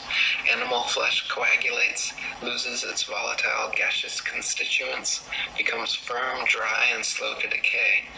When exposed to moonlight, however, plant and animal substances tend to show symptoms of putrefaction and decay. This proves that the sun and moonlight are different, unique, and opposites, as they are in the geocentric flat model. 133. In direct sunlight, a thermometer will read higher than another thermometer placed in the shade. But in full direct moonlight, a thermometer will read lower than another placed in the shade. If the sun's light is collected in a large lens and thrown to a focus point, it can create significant heat, while the moon's light collected similarly creates no heat. In the Lancet Medical Journal from March 14, 1856, particulars are given of several experiments which prove the moon's rays, when concentrated, can actually reduce the temperature upon a thermometer more than 8 degrees. So sunlight and moonlight clearly have altogether different properties. 134. Furthermore, the moon itself cannot physically be both a spherical body and a reflector of the sun's light. Reflectors must be flat or concave for light rays to have any angle of incidence. If a reflector's surface is convex, then every ray of light points in a direct line with the radius perpendicular to the surface, resulting in no reflection. 135. Not only is the moon clearly self-luminescent, shining its own unique light, but it is also largely transparent. When the waxing or waning moon is visible during the day, it is possible to see the blue sky right through the moon. And on a clear night, during a waxing or waning cycle, it is even possible to occasionally see stars and planets directly through the surface of the moon. The Royal Astronomical Society has on record many such occurrences throughout history which all defy the heliocentric model. 136. Many people think that modern astronomy's ability to accurately predict lunar and solar eclipses is a result and proof positive of the heliocentric theory of the universe. The fact of the matter, however, is that eclipses have been accurately predicted by cultures worldwide for thousands of years before the heliocentric ball Earth was even a glimmer in Copernicus's imagination. Ptolemy, in the 1st century AD, accurately predicted eclipses for 600 years on the basis of a flat, stationary Earth with equal precision as anyone living today. All the way back in 600 BC, Thales accurately predicted an eclipse which ended the war between the Medes and the Lydians. Eclipses happen regularly with precision in 18-year cycles, so regardless of geocentric or heliocentric, flat or globe Earth cosmologies, eclipses can be accurately calculated independent of such factors. 137. Another assumption and supposed proof of the Earth's shape, heliocentrists claim that lunar eclipses are caused by the shadow of the ball Earth occulting the moon. They claim the Sun, Earth, and Moon spheres perfectly align like 3 billiard balls in a row, so that the Sun's light casts the Earth's shadow onto the Moon. Unfortunately for heliocentrists, this explanation is rendered completely invalid due to the fact that lunar eclipses have happened and continue to happen regularly when both the Sun and Moon are still visible together above the horizon. For the Sun's light to be casting Earth's shadow onto the Moon, the three bodies must be aligned in a straight 180-degree syzygy, but as early as the time of Pliny, there are records of lunar eclipses happening while both the Sun and Moon are visible in the sky. Therefore, the eclipser of the Moon cannot be the Earth or Earth's shadow, and some other explanation must be sought. 138. Another favorite proof of ball earthers is the appearance from an observer on shore of ships' hulls being obfuscated by the water and disappearing from view when sailing away towards the horizon. Their claim is that ships' hulls disappear before their mastheads because the ship is beginning its declination around the convex curvature of the ball earth. Once again, however, their hasty conclusion is drawn from a faulty premise, namely that only on a ball earth could this phenomenon occur. The fact of the matter is that the law of perspective on plane surfaces dictates and necessitates the exact same occurrence. For example, a girl wearing a dress walking away towards the horizon will appear to sink into the earth the farther away she walks. Her feet will disappear from view first, and the distance between the ground and the bottom of her dress will gradually diminish until, after a half a mile, it seems like her dress is touching the ground as she walks on invisible legs. Such is the case on plane surfaces. The lowest parts of objects receding from a given point of observation necessarily disappear before the highest. 139. Not only is the disappearance of ships' hulls explained by the law of perspective on flat surfaces, it is proven undeniably true with the aid of a good telescope. If you watch a ship sailing away into the horizon with the naked eye until its hull has completely disappeared from view under the supposed curvature of the earth, then look through a telescope, you will notice the entire ship quickly zooms back into view, hull and all, proving that the disappearance was caused by the law of perspective, not by a wall of curved water. This also proves that the horizon is simply the vanishing line of perspective from your point of view, not the alleged curvature of the earth. 140. Foucault's pendulums are often quoted as proof of a rotating earth, but upon closer investigation proved the opposite. To begin with, Foucault's pendulums do not uniformly swing in any one direction. Sometimes they rotate clockwise and sometimes counterclockwise. Sometimes they fail to rotate, and sometimes they rotate far too much. The behavior of the pendulum actually depends on 1. The initial force beginning its swing, and 2. the ball and socket joint, which most readily facilitates circular motion over any other. The supposed rotation of the earth is completely inconsequential and irrelevant to the pendulum's swing. If the alleged constant rotation of the earth affected pendulums in any way, then there should be no need to manually start pendulums in motion. If the Earth's diurnal rotation caused the 360-degree uniform diurnal rotation of pendulums, then there should not exist a stationary pendulum anywhere on Earth. 141.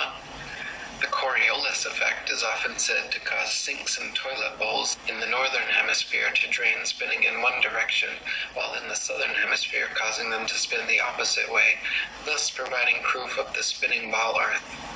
Once again, however, just like Foucault's pendulums spinning either which way, sinks and toilets in the northern and southern hemispheres do not consistently spin in any one direction. Sinks and toilets in the very same household are often found to spin opposite directions, depending entirely upon the shape of the basin and the angle of the water's entry, not the supposed rotation of the earth. 142. People claim that if the earth were flat, they should be able to use a telescope and see clear across the oceans. This is absurd, however, as the air is full of precipitation, especially over the oceans, and especially at the lowest, densest layer of atmosphere, is not transparent. Picture the blurry haze over roads on hot, humid days.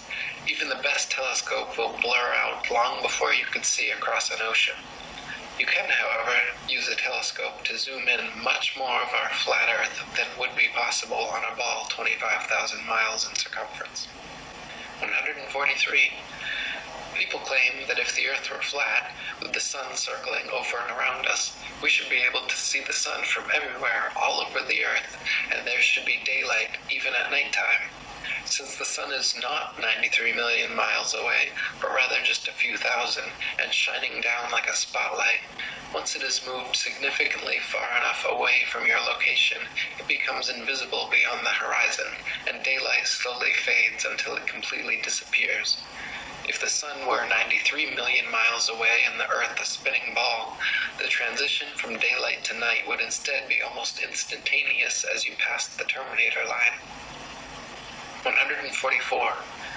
Pictures of the moon appearing upside down in the southern hemisphere and right side up in the north are often cited as proof of the ball Earth, but once again, upon closer inspection, provide another proof of the flat model.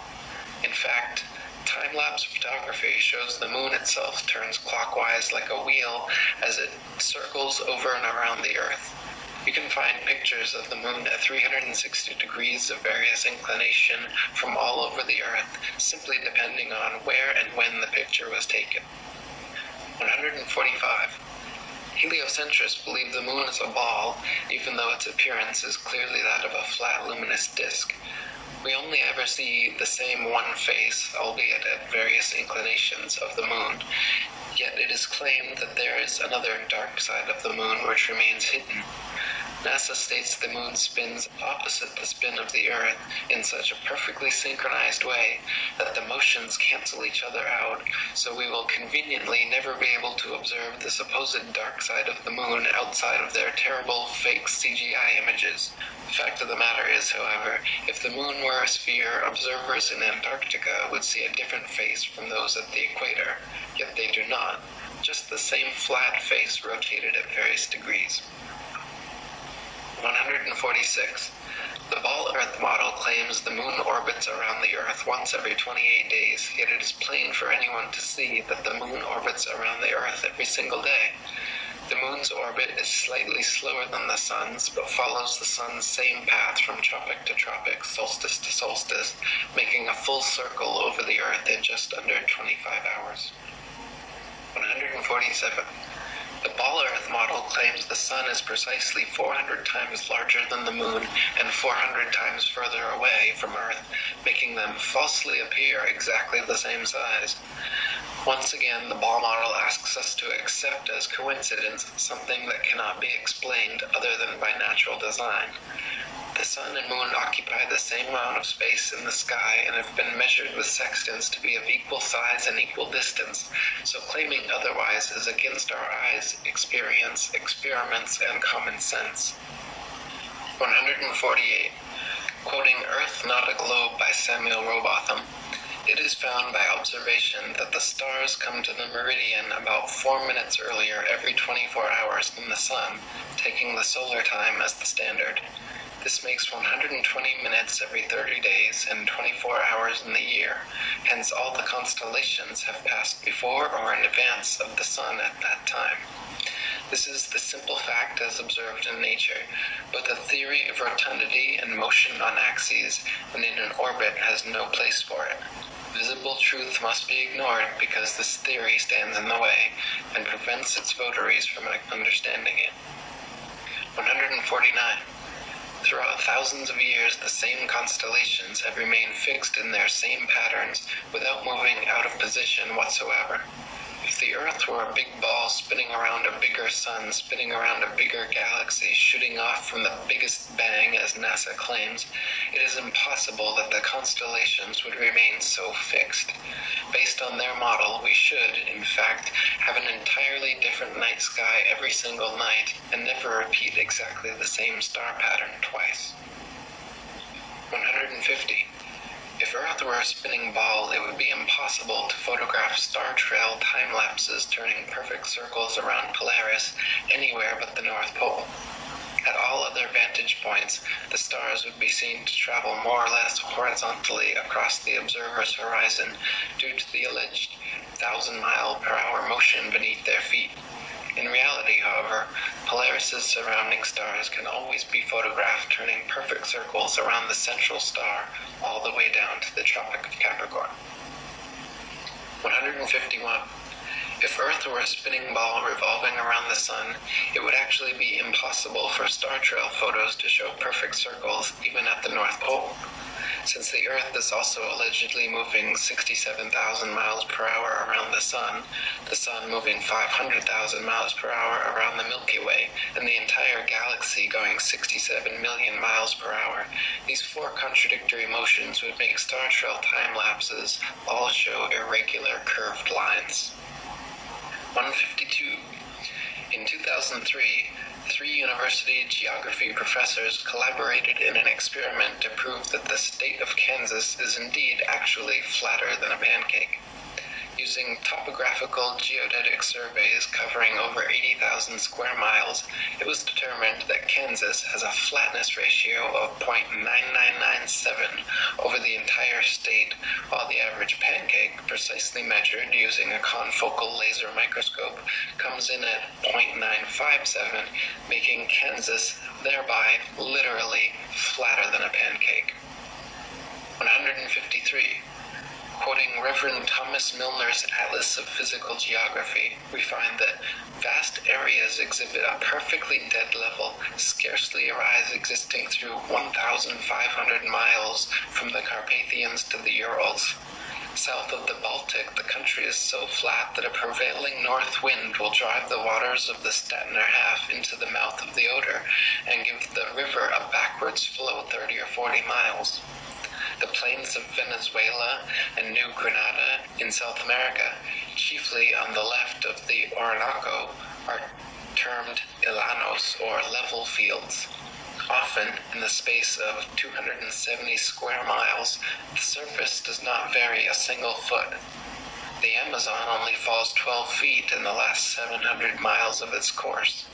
The La Plata has only a descent of 1/33 of an inch per mile. 154. The Felix Baumgartner Red Bull Dive outside camera shows the same amount of curvature of Earth from surface level to jump height, proving it to be a deceiving fish-eyed wide-angle lens, while the inside regular camera shows a perfectly flat horizon eye level at 128,000 feet, which is only consistent with a flat plane. 155. Some people claim to have seen the curvature of the Earth out their airplane windows. The glass used in all commercial airplanes, however, is curved to remain flush with the fuselage. This creates a slight effect mixed with the confirmation bias people mistake for being the alleged curvature of the Earth. In actuality, the fact that you see the horizon at eye level at 35,000 feet out both port and starboard windows proves the Earth is flat. If the Earth were a ball, no matter how big, the horizon would stay exactly where it was, and you would have to look down further and further to see the horizon at all. Looking straight out the window at 35,000 feet, you should see nothing but outer space from the port and starboard windows, as the Earth and horizon are supposed to be below you. If they are visible at eye level outside both windows, it's because the Earth is flat. 156. People also claim to see curvature in GoPro or other high-altitude camera footage of the horizon. While it is true that the horizon often appears convex in such footage, it just as often appears concave or flat depending on the tilt and movement of the camera. The effect is simply a distortion due to wide-angle lenses. In lens-corrected and footage taken without wide-angle technology, all amateur high-altitude horizon shots appear perfectly flat. 157. If gravity magically dragged the atmosphere along with the spinning ball Earth, that would mean the atmosphere near the equator would be spinning at over 1,000 miles per hour. the atmosphere over the mid-latitudes would be spinning around 500 miles per hour, and gradually slower to the poles, where the atmosphere would be unaffected at 0 miles per hour. In reality, however, the atmosphere at every point on Earth is equally unaffected by this alleged force, as it has never been measured or calculated and proven non-existent by the ability of airplanes to fly unabated in any direction without experiencing any such atmospheric changes. 158. If gravity magically dragged the atmosphere along with the spinning ball Earth, that would mean the higher the altitude, the faster the spinning atmosphere would have to be turning around the center of rotation. In reality, however, if this were happening, then rain and fireworks would behave entirely differently as they fell down through progressively slower and slower spinning atmosphere. Hot air balloons would also be forced steadily faster eastwards as they ascended through the ever-increasing atmospheric speeds. 159. If there were progressively faster and faster spinning atmosphere the higher the altitude, that would mean it would have to abruptly end at some key altitude where the fastest layer of gravitized spinning atmosphere meets the supposed non-gravitized, non-spinning, non-atmosphere of infinite vacuum space.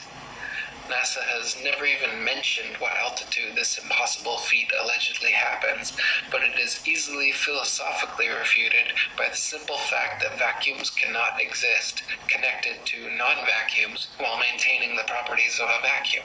Not to mention the effect such a transition would have on a rocket spaceship would be disastrous. 160. It is impossible for rockets or any type of jet propulsion engines to work in the alleged non-atmosphere of vacuum space, because without air or atmosphere to push against, there is nothing to propel the vehicle forwards.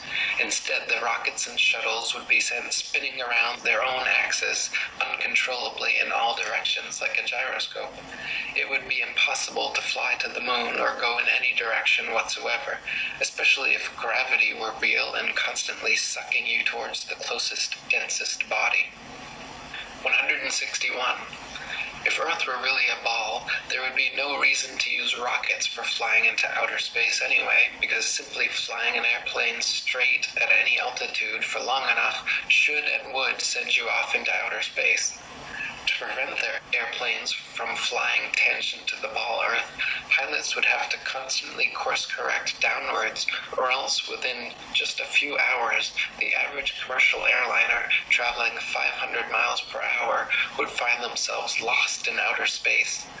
The fact that this never happens, artificial horizons remain level at pilots' desired altitudes and do not require constant downward adjustments, proves the Earth is not a ball. 162. All NASA and other space agencies' rocket launches never go straight up.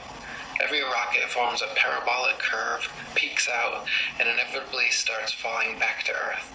The rockets which are declared successful are those few which don't explode or start falling too soon, but make it out of range of a spectator view before crashing down into restricted waters unrecovered. There is no magic altitude where rockets or anything else can simply go up, up, up, and then suddenly just start free-floating in space. This is all a science fiction illusion created by wires, green screens, dark pools, some permed hair, and zero-G planes. 163. NASA and other space agencies have been caught time and again with air bubbles forming and floating off in their official outer space footage. Astronauts have also been caught using scuba space gear, kicking their legs to move, and astronaut Luca Parmitano even almost drowned when water started filling up his helmet while allegedly on a spacewalk. It is admitted that astronauts train for their spacewalks in underwater training facilities like NASA's Neutral Buoyancy Lab, but what is obvious from their space bubbles and other blunders is that all official spacewalk footage is also fake and filmed underwater. 164. Analysis of many interior videos from the International Space Station have shown the use of camera tricks such as green screens, harnesses, and even wildly permed hair to achieve a zero-gravity type effect. Footage of the astronauts seemingly floating in the zero gravity of their space station is indistinguishable from vomit comet zero-G airplane footage. By flying parabolic maneuvers, this zero-G floating effect can be achieved over and over again, then edited together. For longer uncut shots, NASA has been caught using simple wires and green screen technology. 165.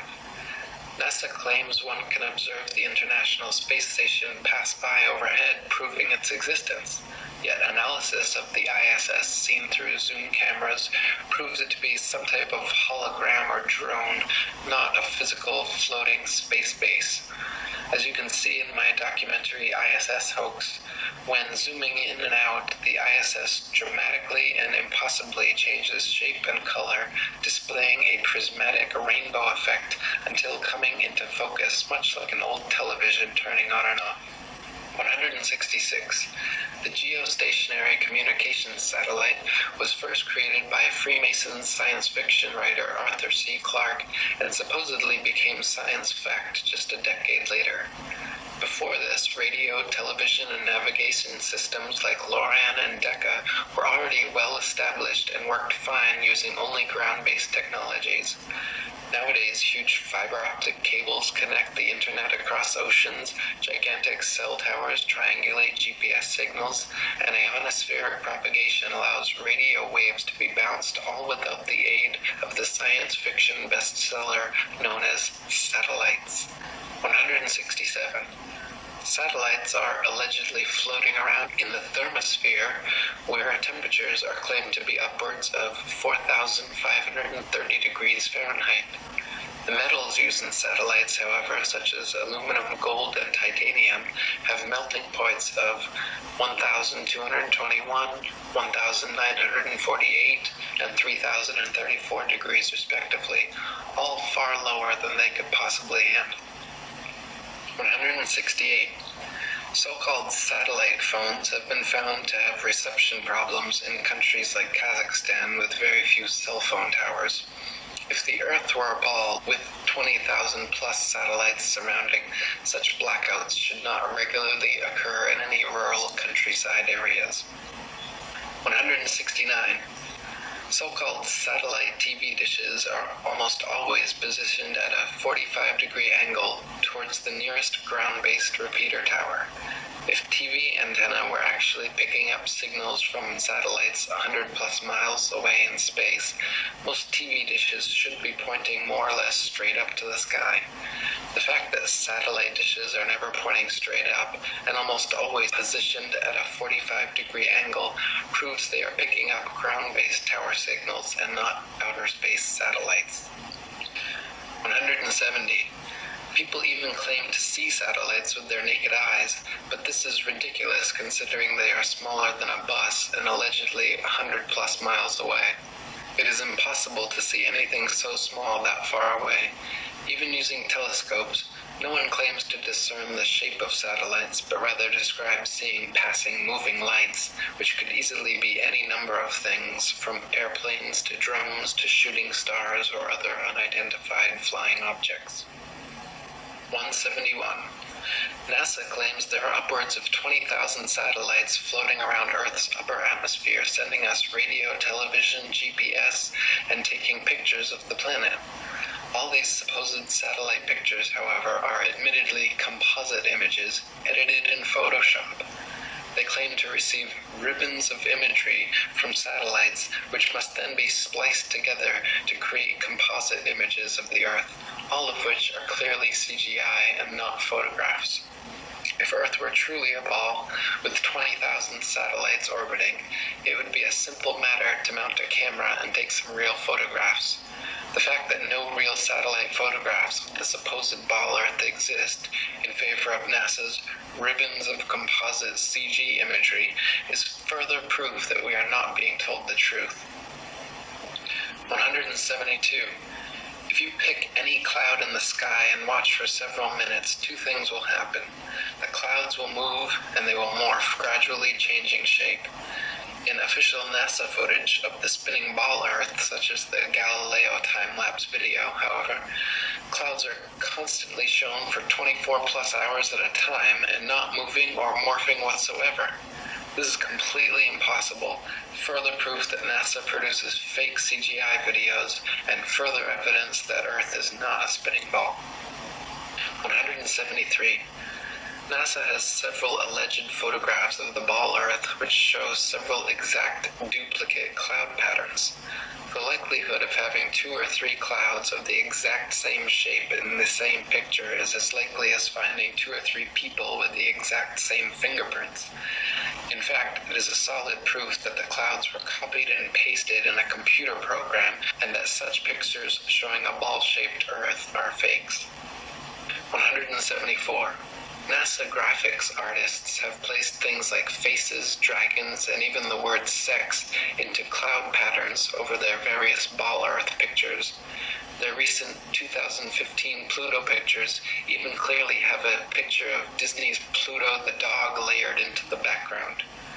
Such blatant fraud goes unnoticed by the hypnotized masses, but provides further proof of the illegitimacy of NASA and their spinning ball planet mythos. 175. Professional photo analysts have dissected several NASA images of the ball Earth and found undeniable proof of computer editing. For example, images of the Earth allegedly taken from the Moon have proven to be copied and pasted in, as evidenced by rectangular cuts found in the black background around the Earth by adjusting brightness and contrast levels. If they were truly on the Moon and Earth was truly a ball, there would be no need to fake such pictures. 176. When NASA's images of the ball Earth are compared with one another, the coloration of the land and oceans and relative size of the continents are consistently so drastically different from one another as to prove beyond any reasonable doubt that the pictures are all fake. 177. In the documentary A Funny Thing Happened on the Way to the Moon, you can watch official leaked NASA footage showing Apollo 11 astronauts Buzz Aldrin, Neil Armstrong, and Michael Collins for almost an hour using transparencies and camera tricks to fake shots of a round Earth.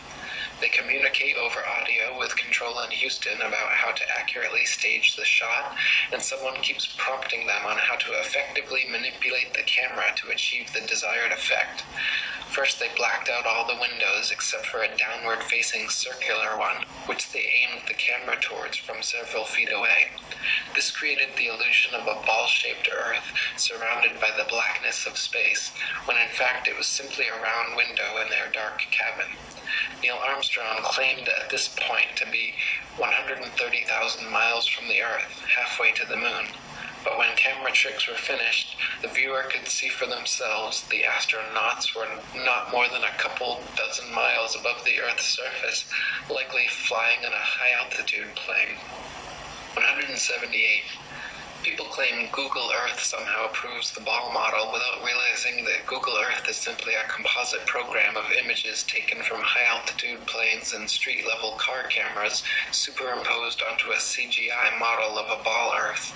The same could just as easily be molded onto a square Earth or any other shape, and therefore cannot be used as proof of Earth's rotundity. 179. If the Earth were constantly spinning eastward 1,000 miles per hour, then airplane flight durations going eastward versus westwards should be significantly different. If the average commercial airliner travels 500 miles per hour, it follows that westbound equatorial flights should reach their destination at approximately thrice the speed as their eastbound return flights. In reality, however, the differences in east and westbound flight durations usually amount to a matter of minutes, and nothing near what would occur on a 1,000-mile-per-hour spinning ball Earth. 180. The spinning ball model dictates that the Earth and atmosphere would be moving together at approximately 500 miles per hour at the mid-latitudes where LA to New York City flights take place. The average commercial airliner traveling 500 miles per hour takes 5.5 hours traveling east with the alleged rotation of the Earth, so the return flight west should take only 2.75 hours. But in fact, we find that the average New York to LA flight takes 6 hours, a flight time totally inconsistent with the spinning ball model. 181. Flights eastwards with the alleged spin of the ball Earth from Tokyo to LA take an average of 10.5 hours. Therefore, the return flights westwards against the alleged spin should take an average of 5.25 hours, but in actual fact take an average of 11.5 hours. Another flight time totally inconsistent with the spinning ball model. 182. Flights eastward with the alleged spin of the ball Earth from New York to London take an average of 7 hours. Therefore, the return flights westwards against the alleged spin should take an average of 3.5 hours, but in actual fact take an average of 7.5 hours, a flight time totally inconsistent with the spinning ball model. 183.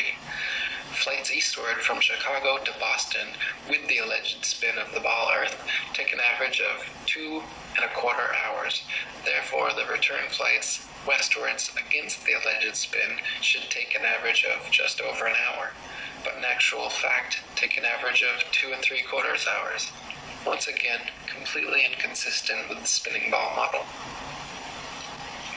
184. Flights eastward from Paris to Rome with the alleged spin of the ball Earth take an average of 2 hours. Therefore, the return flights westward against the alleged spin should take an average of 1 hour, but in actual fact have an average flight duration of 2 hours and 10 minutes, a flight time totally inconsistent with the spinning ball model. 185. We are told that the Earth and atmosphere spin together at such a perfect uniform velocity that no one in history has ever seen, heard, felt, or measured the supposed 1,000 mile per hour movement.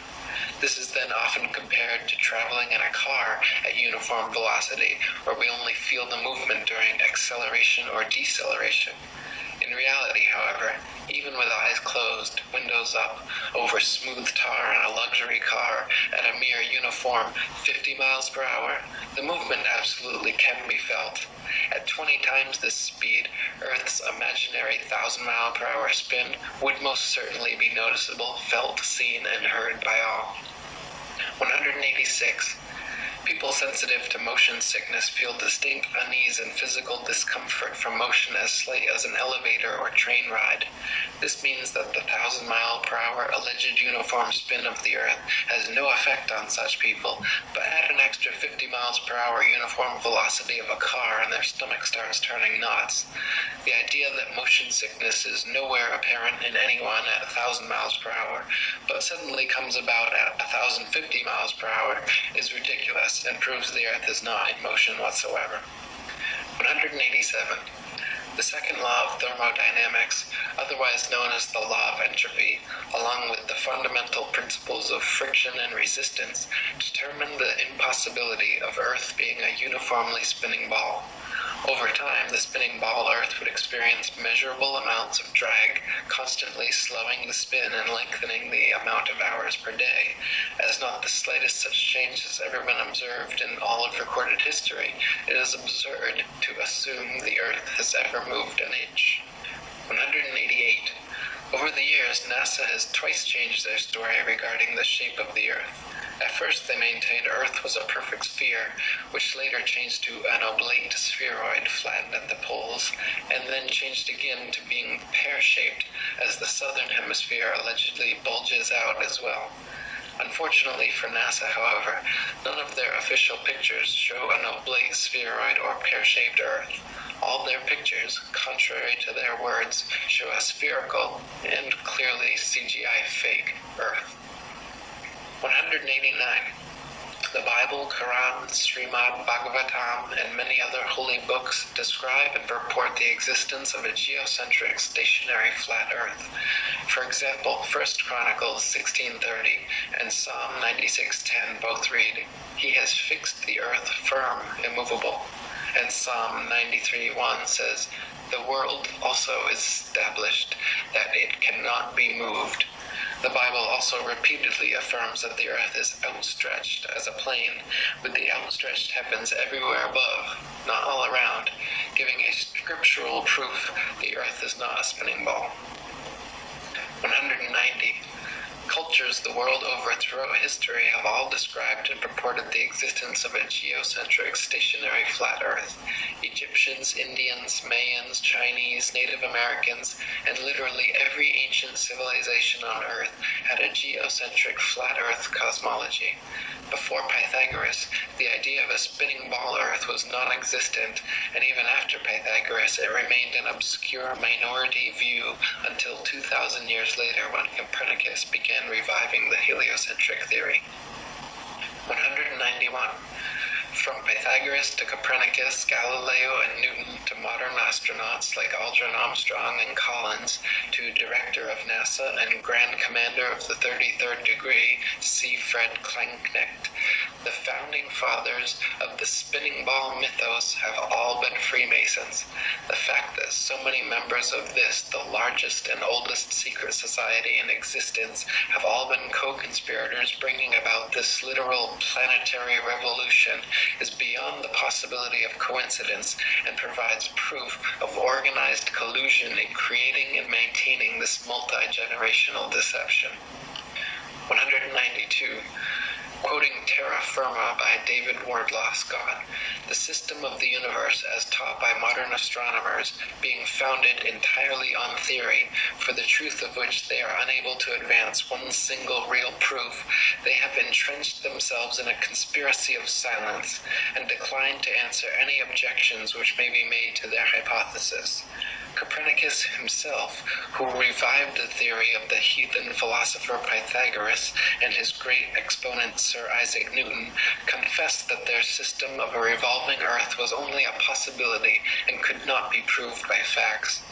It is only their followers who have decorated it with the name of an exact science, yea, according to them, the most exact of all the sciences. Yet one astronomer royal for England once said, speaking of the motion of the whole solar system, "The matter is left in a most delightful state of uncertainty, and I shall be very glad if anyone can help me out of it." What a very sad position for an exact science to be in is this. 193. No child or unindoctrinated man in their right mind would ever conclude or even conceive, given to their own devices, based on their own personal observations, that the earth was a spinning ball revolving around the sun. Such imaginative theories, nowhere present in anyone's daily experience, require and have required massive amounts of constant propaganda to uphold the illusion. 194. From David Wardlaw Scott. I remember being taught when a boy that the earth was a great ball revolving at a very rapid rate around the sun, and when I expressed to my teacher my fears that the waters of the oceans would tumble off, I was told that they were prevented from doing so by Newton's great law of gravitation, which kept everything in its proper place. I presume that my countenance must have shown some signs of incredulity, for my teacher immediately added, "I can show you a direct proof of this. A man can whirl around his head a pail filled with water without it being spilt, and so, in like manner, can the oceans be carried round the sun without losing a drop." As this illustration was evidently intended to settle the matter, I then said no more upon the subject. Had such been proposed to me afterwards as a man, I would have answered somewhat as follows. Sir, I beg to say that the illustration you have given of a man whirling a pail of water around his head and the oceans revolving around the sun does not in any degree confirm your argument, because the water in the two cases is placed under entirely different circumstances, but, to be of any value, the conditions in each case must be the same, which here they are not. The pail is a hollow vessel which holds the water inside it, whereas, according to your teaching, the earth is a ball with a continuous curvature outside, which, in agreement with the laws of nature, could not retain any water. 195. Astronomers say the magical magnetism of gravity is what keeps the oceans of the world stuck to the ball Earth. They claim that because the Earth is so massive, by virtue of this mass it creates a magic force able to hold people, oceans, and atmosphere tightly clung to the underside of the spinning ball.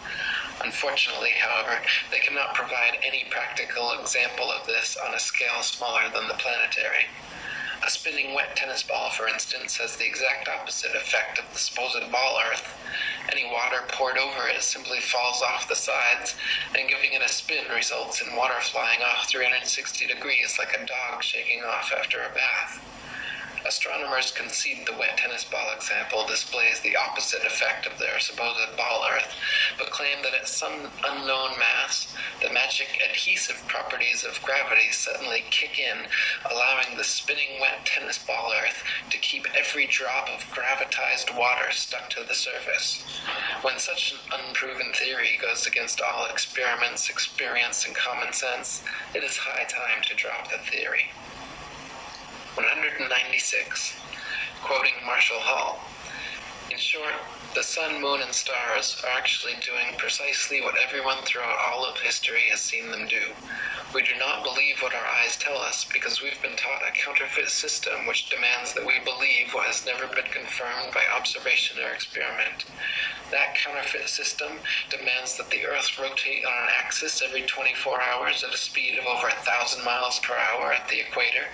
No one has ever seen or felt such movement, nor seen or felt the 67,000 mile per hour speed of Earth's alleged orbit around the sun, or its 500,000 mile per hour alleged speed around a galaxy, or its retreat from an alleged Big Bang at over 67 million miles per hour.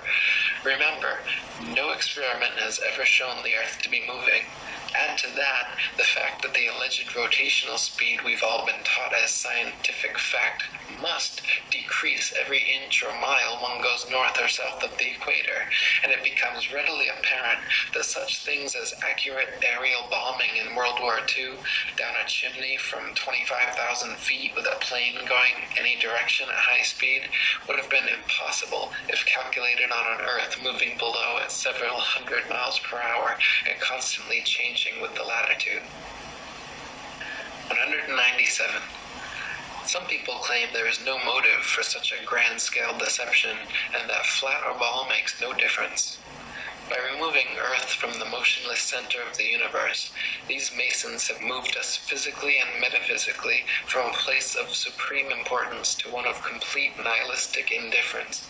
If the Earth is the center of the universe, then the ideas of God, creation, and a purpose for human existence are resplendent.